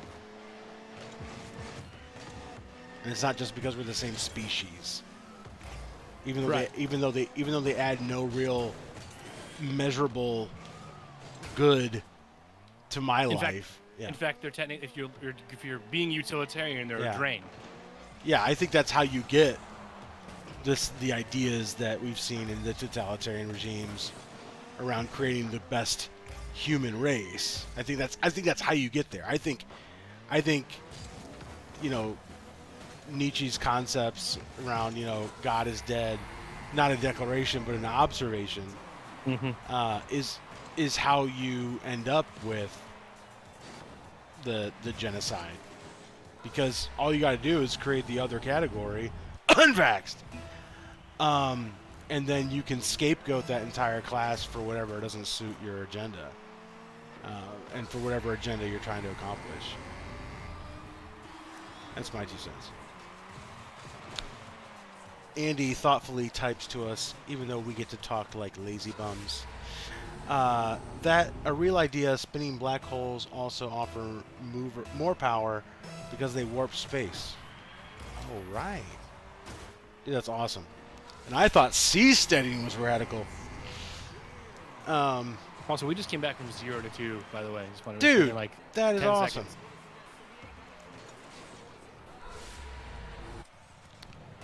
seconds. Well, life is meaningless, so just give yourself a meaning. I failed to go on time. I assumed that's why I also went. Thank you. I mean, I like the spirit of what you're saying. I just can't logic my way there, given the presuppositions. Oh, of there is no God. I understand you can make an argument for ethics, separate from morality. I mean, I've heard those arguments before, so I'm not gonna go there. This is crazy. I backflipped and I'm gonna score. Nope. Freedom isn't free. Cause the folks like my you gosh. and me. I can't believe I didn't go in. Nope, not gonna get there. Freedom. That's going in. Nice.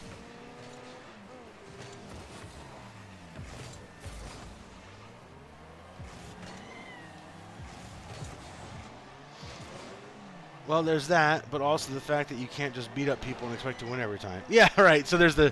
Oh, wow, he got a touch. Good save. Thank you.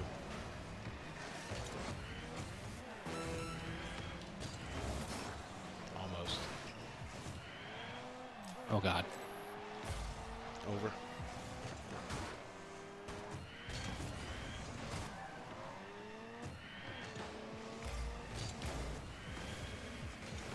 Yes! Oof. Missed it. Oh, I centered it.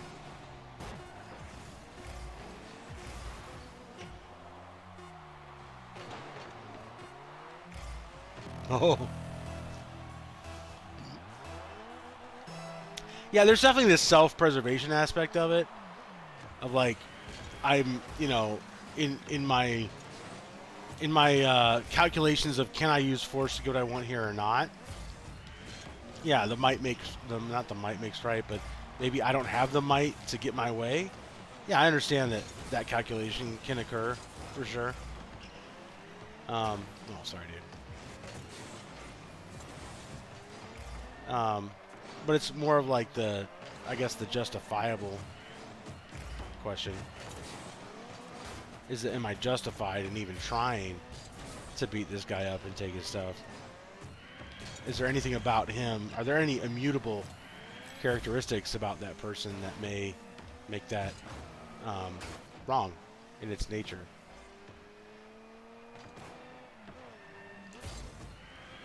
Because if I'm fit enough, that's what I'm talking about. That's how you do it right there. Nice.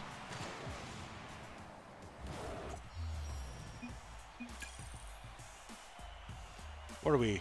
I'm a bench warmer. 33 touches. Great. Great.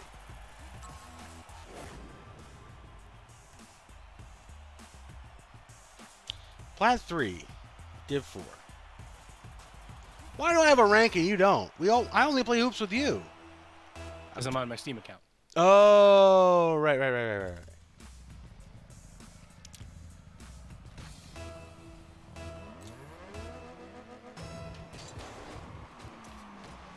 Oh, when they don't go, I should make it. Like every time. It's a shame that ever happens.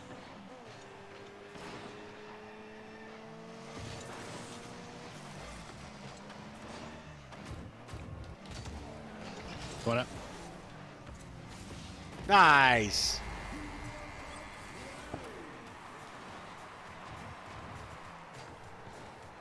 Oh. See you back soon. By the way, buy Bitcoin. It's still cheap.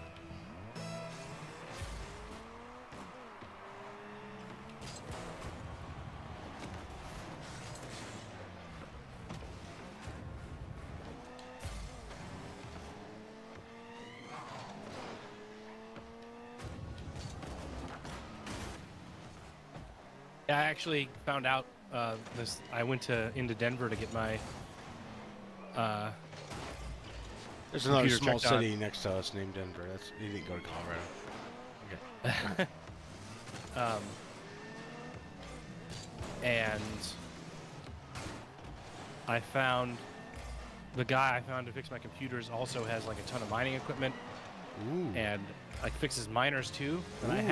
have that old miner that hasn't worked, and I had a hell of a time getting it reimbursed from eBay, which is another reason I hate PayPal. I didn't hate PayPal until that happened. So I've got a chance of I might be able to take it to him, get it fixed, even though it's old Yeah. and it only does 7 terahashes. Like, you never know with the way it may not be profitable right now, but as long as the dollar becomes more worthless and if energy prices drop or Bitcoin just keeps going up higher, it could, or people drop out, like China, who's lost this huge part of the ecosystem, and Bitcoin is self-adjusting in its difficulty. Yeah. So a ton of ways it could become profitable again. So I'm gonna level with you, Andy.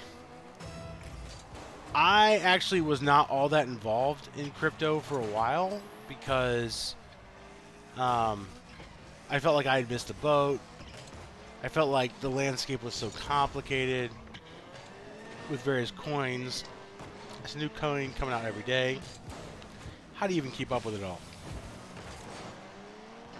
So when you say, but Dogecoin, I think you could describe me as a Bitcoin maximalist at this point. I'm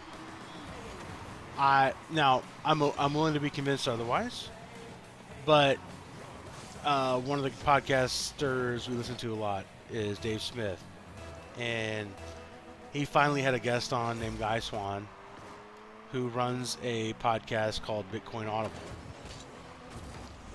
and I've listened to enough of his content now to kind of join his way of thinking. Curious to think what you think, Rez. But from what I can understand, a lot of the so-called, SHIT coins that are out there today are folks who've like taken Bitcoin or Ethereum, which is open source, right, and added like one or two features or characteristics that the Bitcoin project already has dealt with and decided for reasons not to incorporate. I'm not saying Bitcoin's going to be the end all be all, but, and I'm willing to be convinced that like it solves for some problems that Bitcoin doesn't solve for, but there's reasons Bitcoin uses proof of work and not proof of so-called stake, right? And like what Guy Swan does on his podcast called Bitcoin Audible, it's so good, dude. He basically goes through and finds some of the best articles on crypto and reads them, and you just get to listen. It's brilliant. I love it. I've found so many good services through him and other like learn. You know how like a Wikipedia journey goes, where you click on something and learn something that makes you click on something and learn something else, and click on something and learn something else. Like that. That's amazing, and I love that about the internet. And I have found so much good stuff as a result of Guy and what he's introduced me to. For example, like the fourth turning. Like, I heard so many people talk about the fourth turning. And, like, I was just like, fourth turning. But I had no idea what it meant. And now I've done, like, the deep dive necessary into, like, understanding what it is. And it's awesome, dude. It's so good to learn about all this stuff. And I am now pretty much a Bitcoin maximalist, where, a lot of these, like, there's some recent one called Only the Strong Survive. That's so good. And another one that's like really warning people like about like stop making these altcoins. You have no idea what you're doing to the world and to people when you do this. So, Dogecoin, like I love the fact that it's made from a meme and a joke and stuff, but like as far as like Elon Musk's take that it's gonna become like the people's currency, I really don't want it to, because the killer feature, like the reason I have spent thousands of dollars on Bitcoin, is simply because it's limited in supply, hardwired in the code. That's the killer feature. That is the killer feature. Like, that's the problem to solve. Right there. And that's what that's one of the reasons I'm a Bitcoin maximalist. So, if you want to be risky, then check out the sport team cryptos that rise or fall based on how well teams do. Interesting. It's just gambling. Wow. So they found a way around a lot of the gambling regulations. I love that, dude. I was going to say, if you really want to talk about crypto gambling, there's a Twitch channel with a hamster who buys and sells. Oh, I love that. Yeah, I had seen that. That's so cool. And apparently, like, he outperformed the market. Yeah. Which is a good indication that a lot of the market is speculative gambling, which, like, you know, like in that thing you were just talking about, is part of the problem. So is he a Bitcoin maximalist? I think so. I mean, Bitcoin is in there is no value in other cryptocurrencies, or mostly it's just Bitcoin. I haven't listened to his other show called Shitcoin Insider, where he might speak to that. Because I'm not gonna lie, I may end up getting into more and invest more into so-called shitcoins, just because, like, there's no denying there's money to be made there, right? But I think that's just a function of the everything bubble. Right. You know, like, you can't get interest, so what are you going to do, right? Like, what are you going to do? You don't have a lot of options. Okay, I'm maxed out on... I'm as exposed as I want to be on real estate. I've bought everything I care to buy, and I'm throwing stuff away. My 401k is fully funded to the max. My IRA is fully funded to the max. Like, everybody's like, what am I... so my fourth house? You know, like people are like, what do I do? Because treasuries are not a thing. Savings accounts are not a thing. 401ks are not a thing. You know, I mean, 401ks are a thing, but it's just the stock market casino with deferred taxes and maybe some employer match. So, like, enough inflation that it's not going to matter by the time you're 65 anyways. Like, my father got out of the market right before the crash of before the .com bubble burst. And he had this moment where he was, I think he was like, we were like in a Denny's or something, and he tells a story where we were like, he could hear in the booth behind him, there were two school teachers who both in this conversation, I don't know if he must have been dropping some eaves, but he said in this conversation he learned what both of them made and how much that they were investing as school teachers into the market and the manner in which they were talking about stocks. They're like, oh, I'm really excited about this pets.com. You know, like all the things. Oh, have you heard about the pets.com? You know, just like all this stuff. And he's like, I gotta get out. I gotta get out. And so, like, he's sold right before. Well, for me, kind of my moment, I had a similar moment where I don't agree with Ben Shapiro on a lot, but I love watching his show.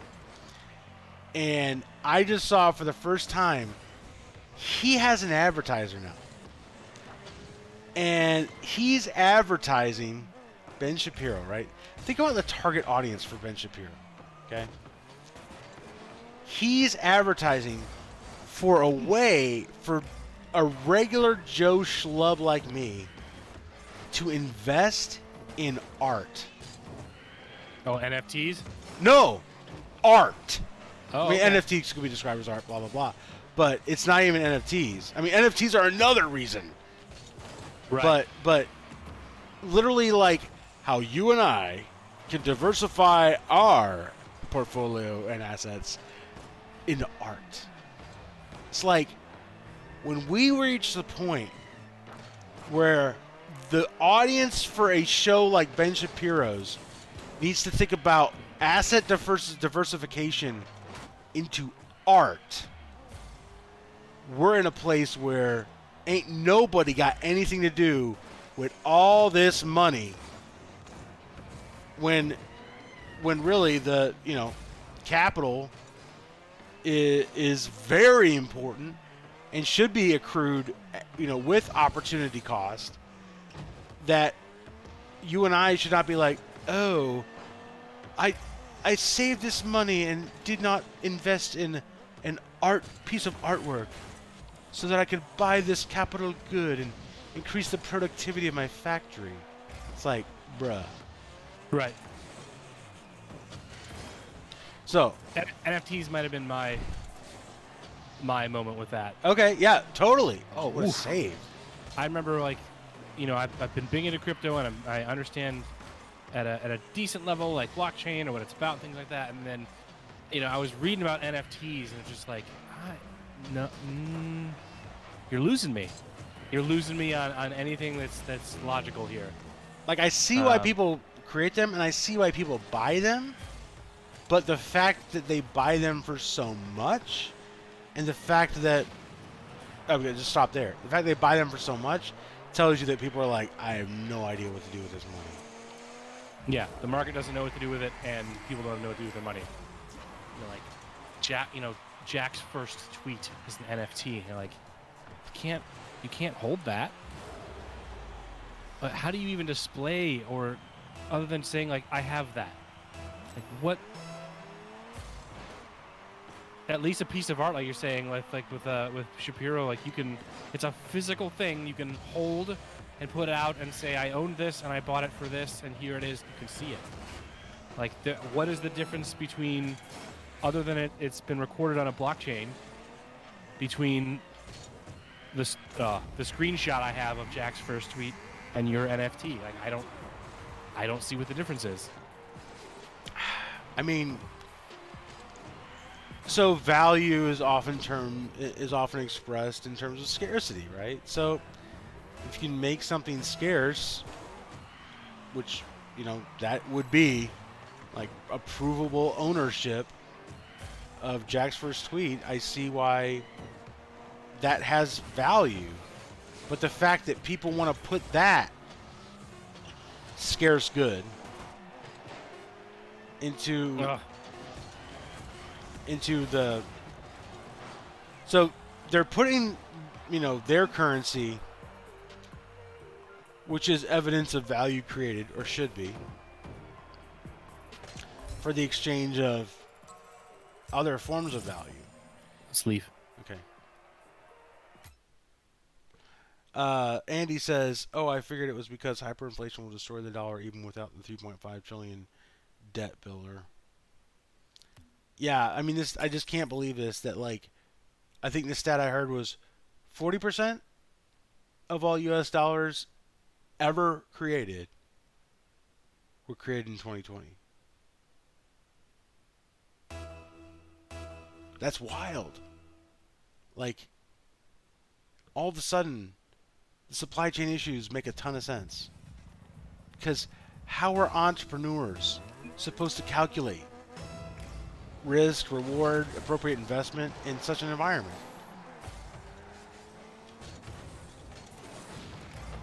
What an explosion. Oh, I'm going to mess it up.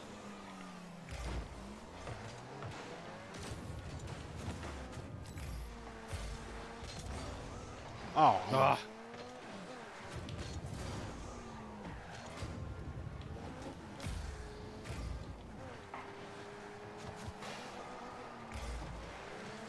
There's another good article on Bitcoin Audible called "The Rich Get Richer and the Poor Get Bitcoin." Right. Yeah, I think I saw that one too. It was I great. did listen to some of them. That podcast app you gave me was beautiful. Oh, I great. had no idea such a great thing existed. I'm so glad. What were you using before? I mean, I would search Google. and there was like a Google page for Tom Woods or I'd go straight to Gas Digital, the website, like basically using browser. So straight boomer. Yeah, no kidding. Can you finish? Oh, I can't believe you missed that.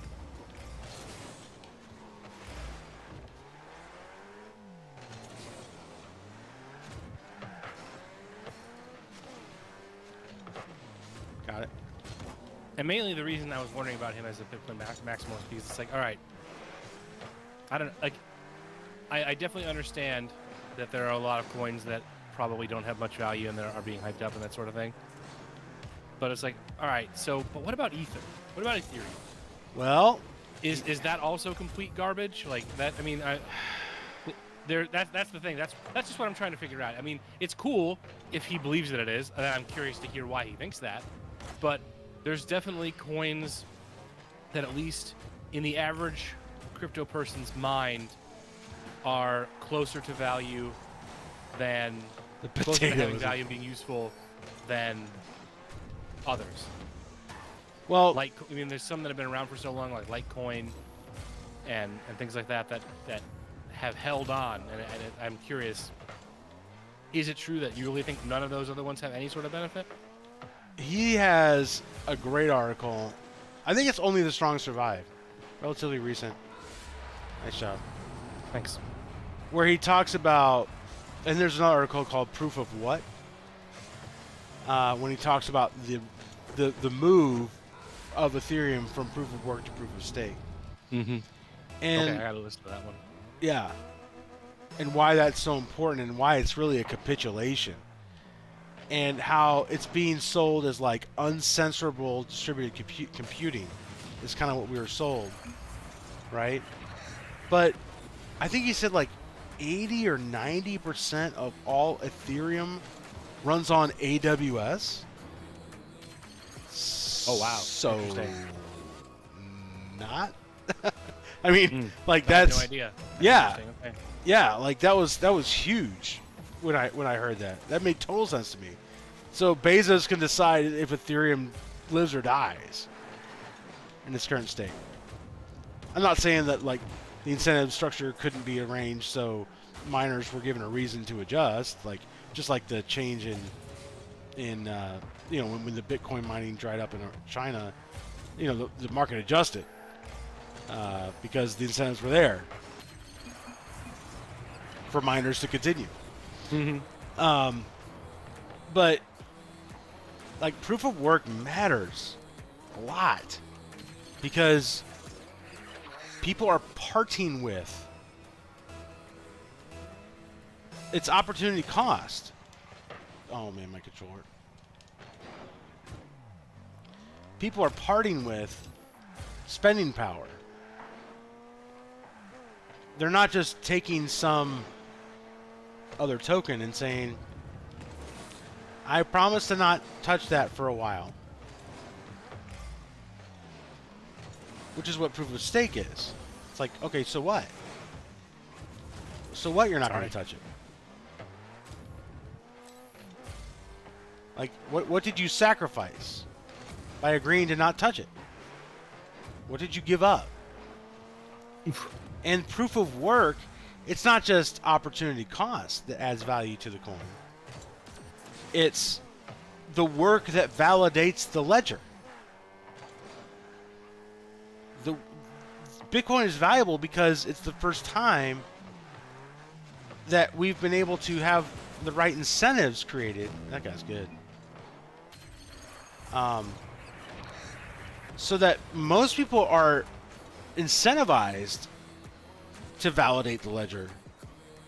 And if they attempt to subvert the ledger, they have to do all the calculations for the beginning of the blockchain all over again, because longest chain wins.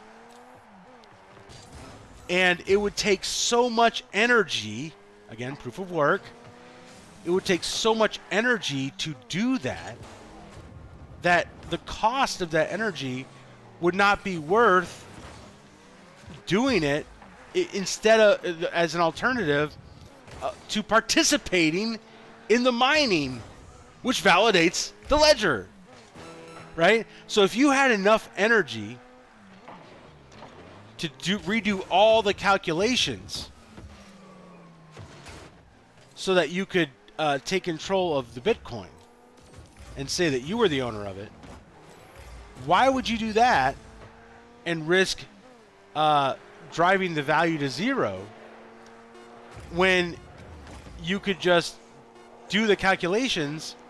If you were that powerful, do the calculations that would result in a greater amount of Bitcoin for you in a world where it's still valuable.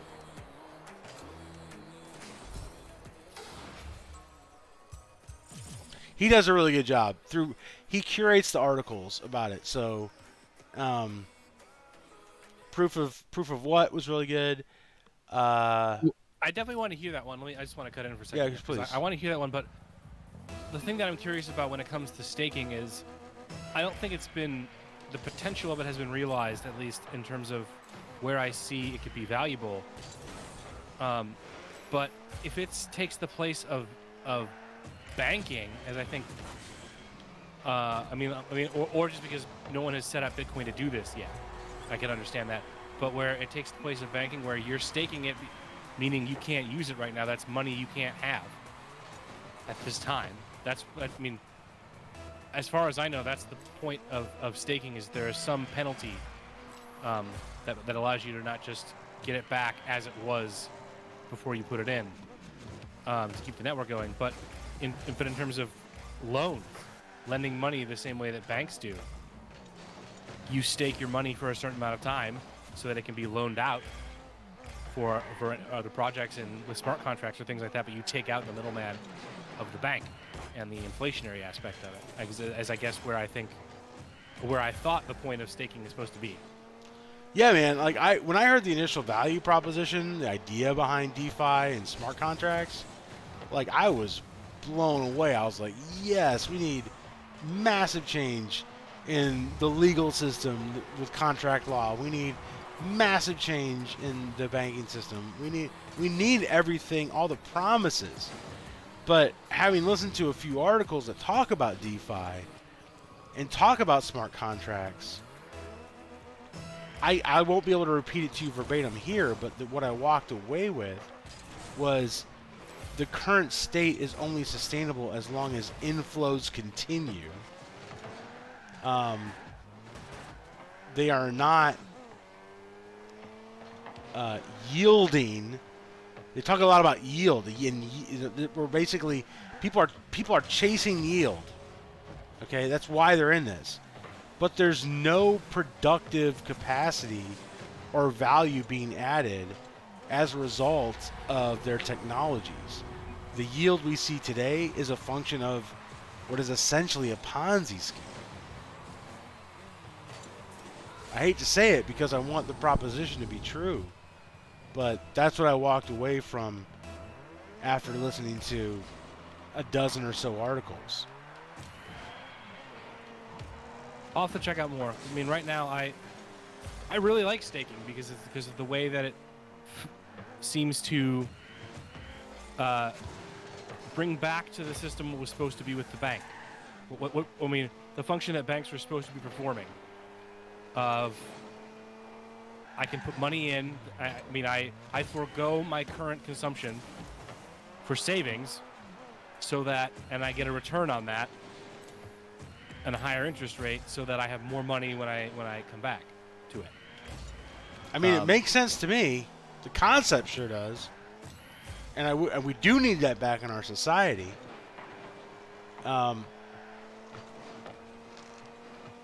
But I became convinced that that's actually not what's taking place, or it's not exactly what I thought was taking place. Enough so that I'm not gonna lie, like I own these other crypto and shit coins in small amounts because what do I know? I've been wrong about so much. We talk about that all the time. Mm-hmm. How like I would have told you that freaking I see it as diversification because I would have told you that the market would have imploded 10 times over 10 years ago, right? What do I know? I still own gold. You know, I'm not giving up on gold, you know? But at this point, it's more about, like, recognizing that I don't have it all figured out and trying to spread my risk. One thing I won't own is a treasury. No bonds for me, thanks.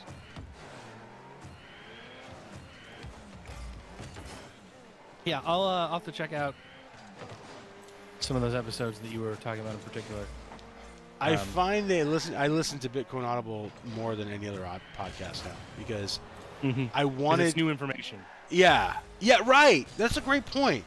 So and much of the other ones are great or fun, but it's a lot of. I mean, I'm already a libertarian, so I already know. Exactly, dude. And I listen to Dave for a chuckle and to get his perspective. I'll listen to Tom actually less and less now, but it's really good still. A lot of his stuff.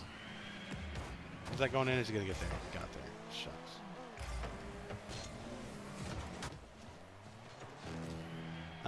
But I'm learning so much, and I decided. I forget if I told you this or not, but like 2 months ago or so, I decided I have been way too on the sidelines with Bitcoin and crypto in general. For as much as I claim to love Austrian economics, that's great. I was trying to pass it back to you. Yeah, hearing that. For as much as I love Austrian economics, and the idea of sound money, like the promise of crypto, Bitcoin, it's like the libertarian's wet dream, right? Like, how do I not?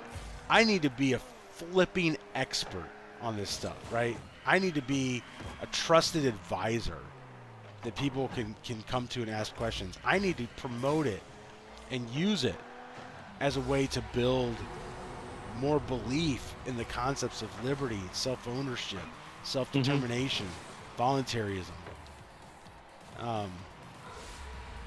So I just decided that's what I was going to do. And I was very inspired by the Swan episode on Dave. And then the more I started getting into it, I was just like falling in love. Because, you know, I can still point you to the email back in like 2012, 2013 or whatever. My cousin was like, have you guys heard about Bitcoin? You know? And so you have this like feeling of like missing the boat or whatever. But it's still so early. And this is just getting started in the grand scheme. So Andy says, nuclear power plants can do it. Yep. And he says he's in charge of the protest now. Good. You are officially in charge. And my controller just disconnected again. Okay. This will be our last match. It's a rubber match, and we were, started a little late. Yeah, so. we're starting a little late, but we're over overtime a little bit. Isaiah's Job was one of my favorite ones to listen to. That one was yes. great article overall, but about the remnant. So applicable. Important and applicable, yeah. Albert J. Nock. That one's famous within the libertarian circles, but I had never read it. Nice shot. There we go. Yeah, I'd never actually read the article. I'd heard a lot about it and mentioned it in terms of, it's been mentioned in terms of Ron Paul and things like that, but I never read the article, so it was great to hear it and hear him talk about it. So I guess if you can distill some of his wisdom, I know what he's pitched to the Bitbox and things like that. Like, how do I, if Bitcoin, if there is no other coin, there is only Zool. There is only Bitcoin. Yeah. How do I employ Bitcoin to improve my situation of wealth beyond an inflation hedge? Other than using it the same way as gold, even though it's obviously made more gains than gold, and just putting all my spare money into it and waiting for it to go up. Like, how do I, or is that not the way to think about Bitcoin at all? Is it not supposed to serve that function? I can tell you how I think about it and what informs my investing strategy. Great. Is I go I'm spread over everything now, right? So I'm like, when you talk about my total savings, I'm like 25% in gold. I'm 25% in Bitcoin, and I'm 50% in stocks. And of those stocks, I do like the aggressive mix of, I do a portion that is informed by the Motley Fool, which is an individual stock Mm-hmm. investor guide. They say, here's what we buy, you should buy, and I've had tremendous performance with that. And I do some like ETFs, which is just the basket stuff, like spiders. And I can share my percentage mix there, but it's super aggressive because like I said, I'm not gonna hold a bond ever. Um, and then that's my mix, right? And so I guess just say 25% is in crypto, but technically like 24% is in Bitcoin and 1% is in like some other shit coins. And I do that because my philosophy is I've been wrong so many times in the past. Why am I going to be right this time? I'm super passionate about Bitcoin, but what do I know? I mean, I don't know the future.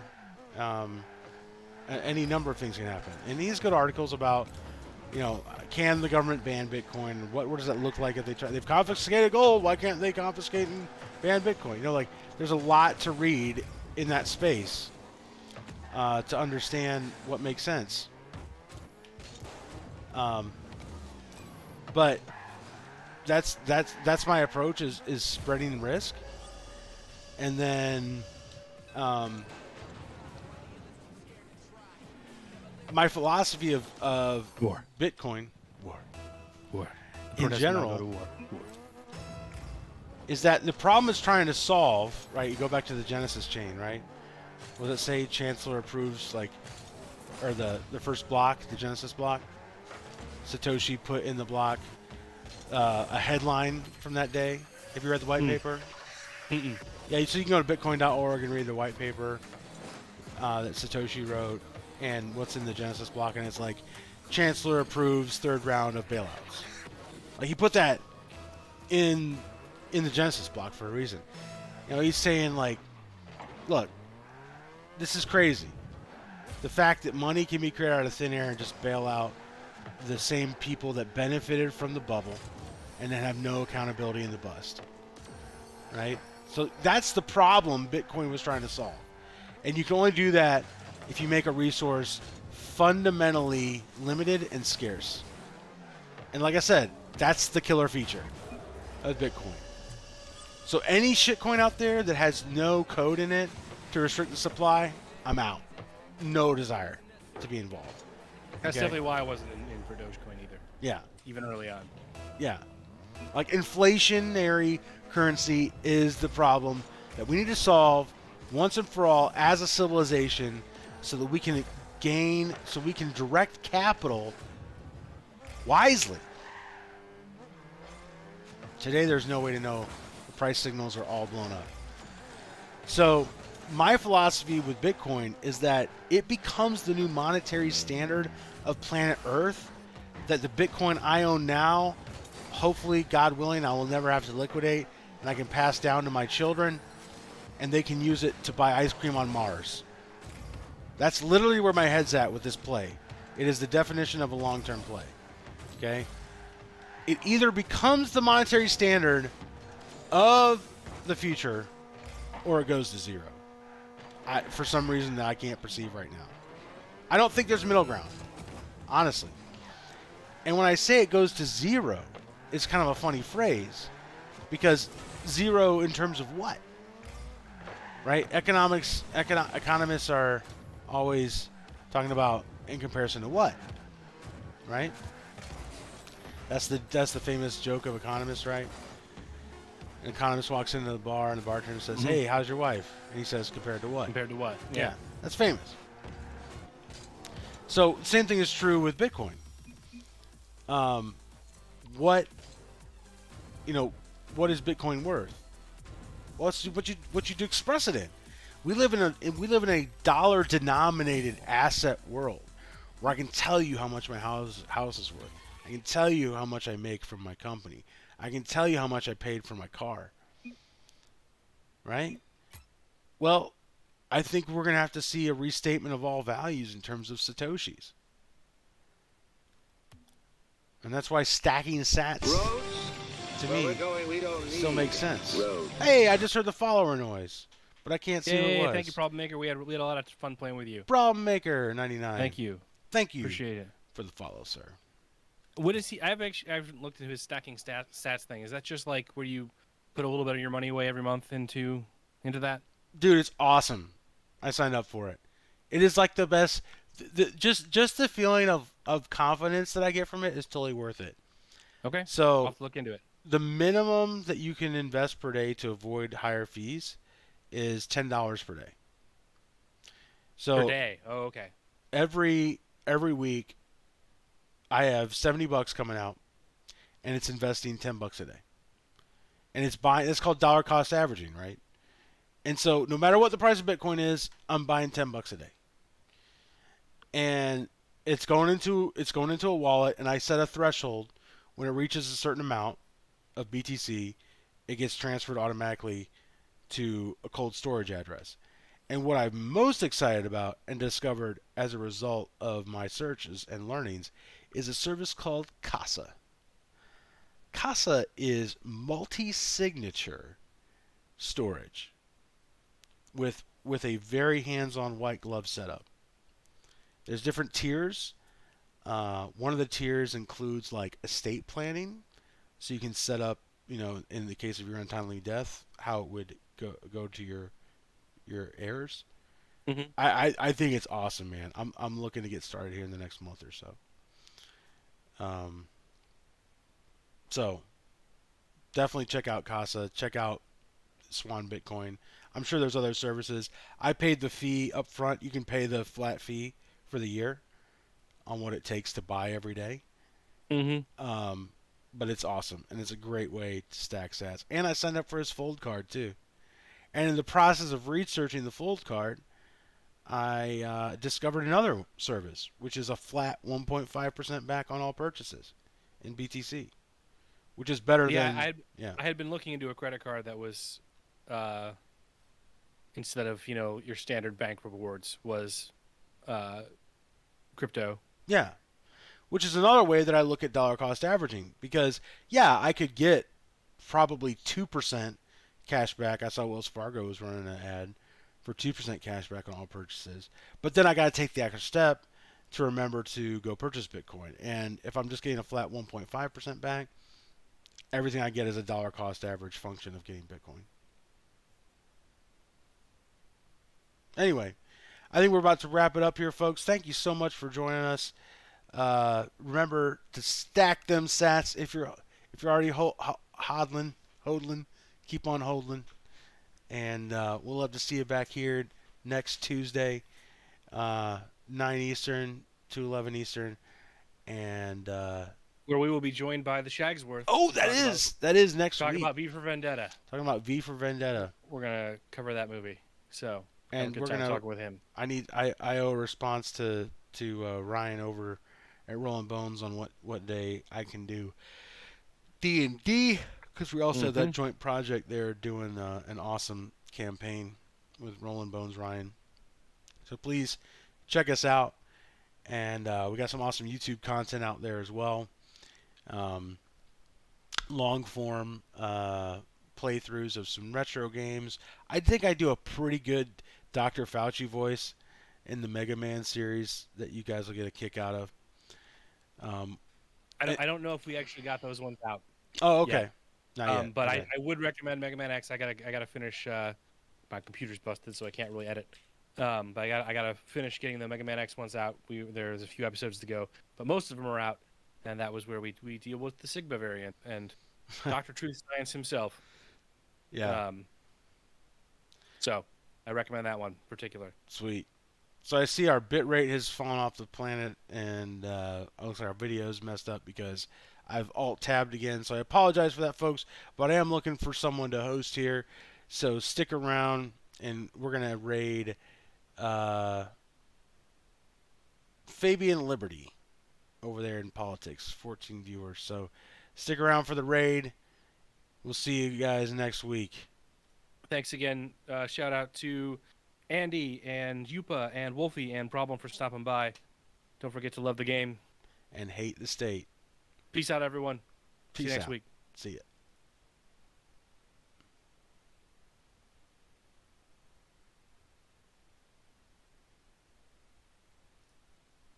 Oh, wow. 5 Raiders. Yeah.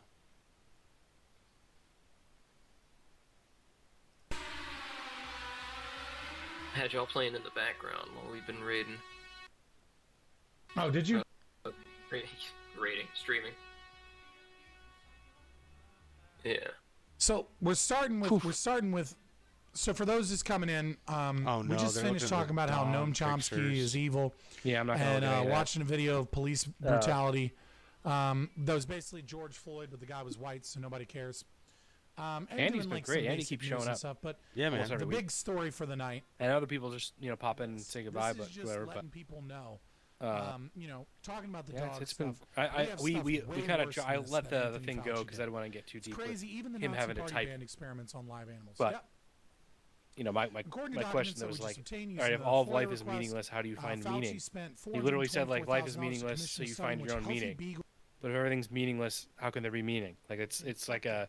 with flies that carry a disease-causing parasite that affects humans. So I go back to Jordan Peterson who said like I'm not going to atheists show pictures of leishmaniasis say like on nothing screen matters, but they sure because don't live like it. leishmaniasis is fucking awful. Yeah. I know it's So- circular. The second round I Yeah, just I know, don't want to run voluntary off someone over was that. administered on No, December I got you. And that's 17th. why I was trying to be really diplomatic about it. Like I was really curious to hear what he had to say, and it didn't seem like it was going to be that too much. Yeah. Too much, really anything too deep. So it was good to let it go. But and I had a great time discussing the Bitcoin too, because I'm still just trying to figure out.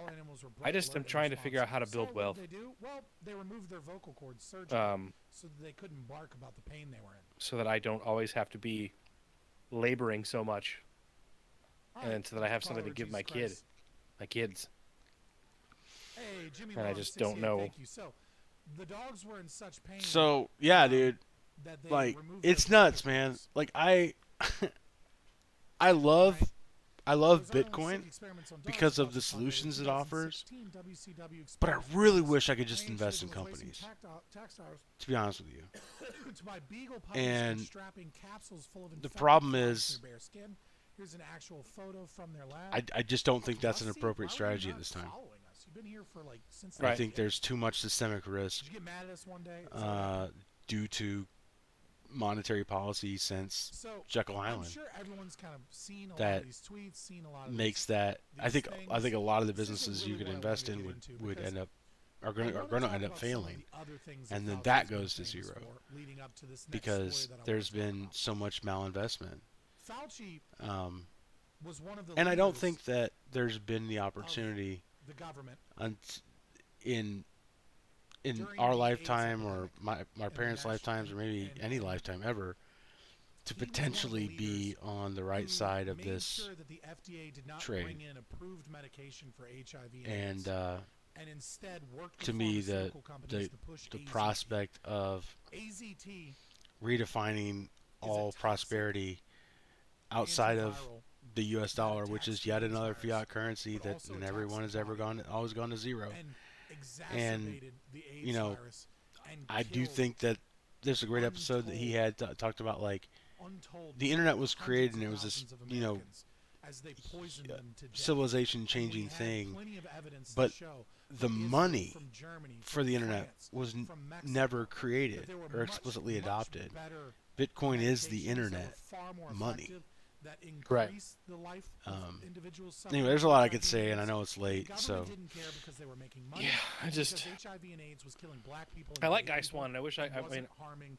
I know there's not a well-to-do straight white answer, but I wish that there was. I just wish I'd love to. I mean, if I asked him, I'd love to know like, all right, Actually, we actually did I've in got the staking preparation thing. for I this, do like you said we you are. actually You've did- got a little bit of the things like, should I literally just pull all that out and put it in Bitcoin and leave it?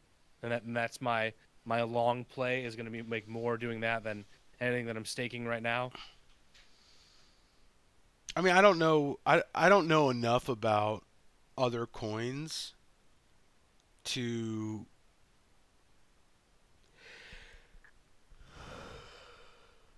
I don't know enough about other coins to even somewhat knowledgeably invest in them. I've just put I've just sprinkled some money around like a roulette table, thinking that maybe they'll be the next big thing. Mm-hmm. I don't know. I've done a little bit of that too, for sure. Yeah, but that's like I said, it's like 1% of what I have to risk. Uh, but the other 24, and honestly, I've got so much clarity uh, thanks to Guy Swan's episodes. Um, and then like Guy Swan will mention people, and then like I'll follow him on Twitter. I mean, I am following them on the Gamertarians account, so you might end up seeing more of their content. Mm-hmm. Um, and I can see, I've seen a case that a lot of the, there before crypto there was only Bitcoin, right? And Bitcoin has adjusted and made some changes to accommodate needs and what was being learned.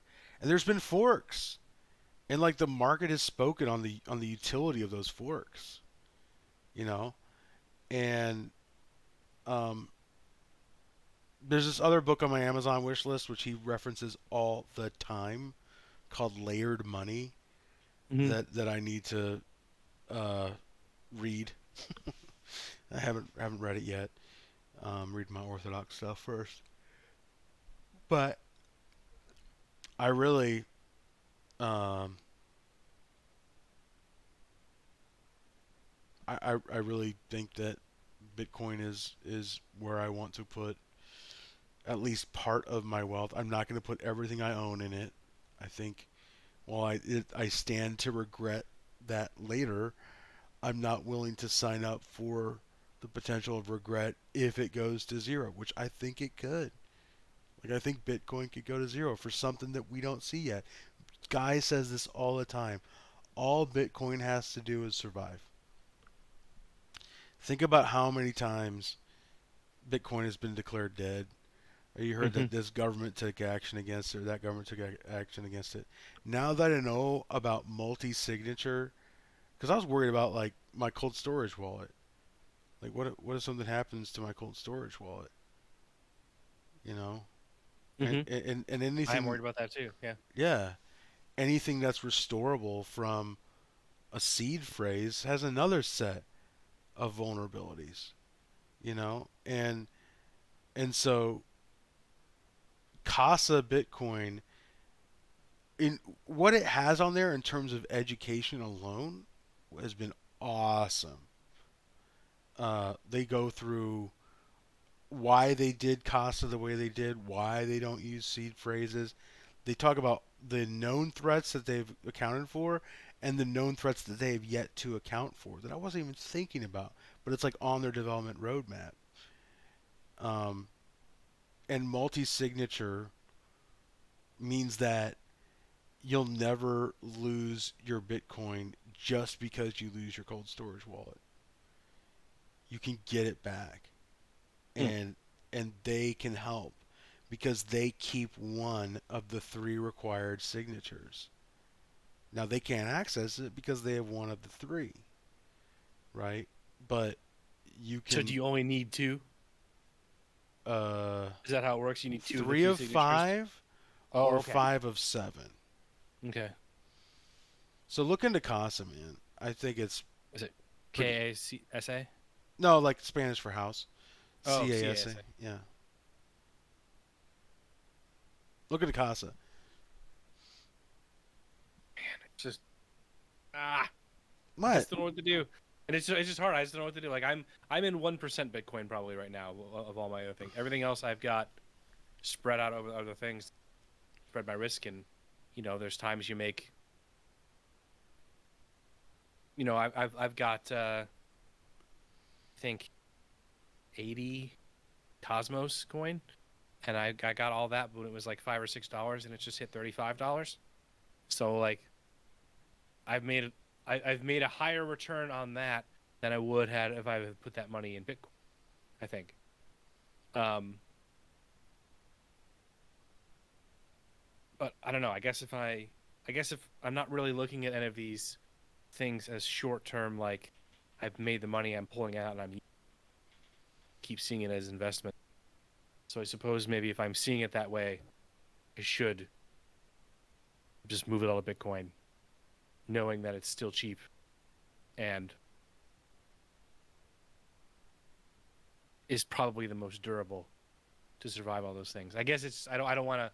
It's just that FOMO. You know, when you've got one that you bought in at for $1, and what if it's the next one that goes to $100? And then okay, that's definitely not what Bitcoin's going to do right now. Bitcoin's going to steadily make its way up, but you know, Yeah, it's hard to I miss think out you on can, if you can find a way, I think you could be of two minds successfully. I don't think I could, or I'm interested in doing it, but you could be one who was like super into crypto in general, and you're always in on the news of what's coming out, and you're always like saying, how can I maximize my investment returns in these highly speculative digital currencies? that. You Right. could probably make a ton, Yeah. a ton. But I don't have time for that. That's the problem. That's Okay, part of what I've realized, that it's more gambling when I'm doing than anything. Or for a right. while I was trying to like buy and get out or sell and get out and things like that, and I was really just guessing Yeah, because I yeah, didn't right. have the time to do the research. So now I've mostly just sort of left it, at least where I'm not moving it around all the time, and just I've got it Or places where I settled think for it's going to staking, grow, right? Because at least I'll or make settle a yeah, at least I'll make a or settle for consistent staking. return. But yeah, but I don't have the time to put in to do all that, which I obviously you could do, could make some money doing that, but Yeah, for sure. I mean, there's definitely money to be made in professional, skillful speculation in the crypto market because there's so much money that's finding some place where it needs to go, and everyone's thinking that they can, what's the next Bitcoin and get in on the ground floor, and that kind of thing. And I'm not saying that can't happen. It could happen. But understand, listen to enough of guide, understand the difference between proof of work and proof of stake. At a minimum, try to understand of the coins that I hold, which ones are proof of work and which ones are proof of stake. And try to understand what are the unique problems this coin is trying to solve versus what Bitcoin has already tried to solve and then changed its mind and gone back to its original, or has already solved and this is some kind of like rehash. Because there's so many Me Too products that just tweak one little thing about Bitcoin and give themselves a whole new name. Um, I'm not just saying first in best dressed is not the sole reason for Bitcoin to win out. I think that based on what I've learned from Guy, there's reasons Bitcoin is the way it is, and it has the community and the investment, the true believers in the fundamentals as Satoshi outlined to not divert from the intent, because the problem to solve here is around fiat and the distortions that having currency by diktat has created in our society, in our world. I mean, so much of what 2020 is a result of the ability to, money print and go burr. mm-hmm. And that's what people are trying to solve for. That's what Bitcoin's trying to solve for. So I want to listen to. I'm a subscribed to Bitcoin, to Shitcoin Insider, guy's other podcast. If you listen to it, let me know. I haven't listened to it Mm-hmm. yet, but I intend to. Um, you got to think about this. Like I don't consider Bitcoin an investment. I don't.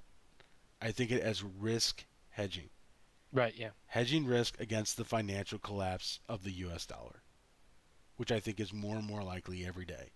Mm-hmm. based on the nonsense, just the absolute insanity of on so many levels, and the utter failure of all the institutions that are run on it. And so to me, it's not like how much money, how much USD can I make with this. I mean, I think of Bitcoin's value going up as expressed in USD is not so much of increasing the value proposition of Bitcoin, but in the correct repricing function in terms of the supply of dollars.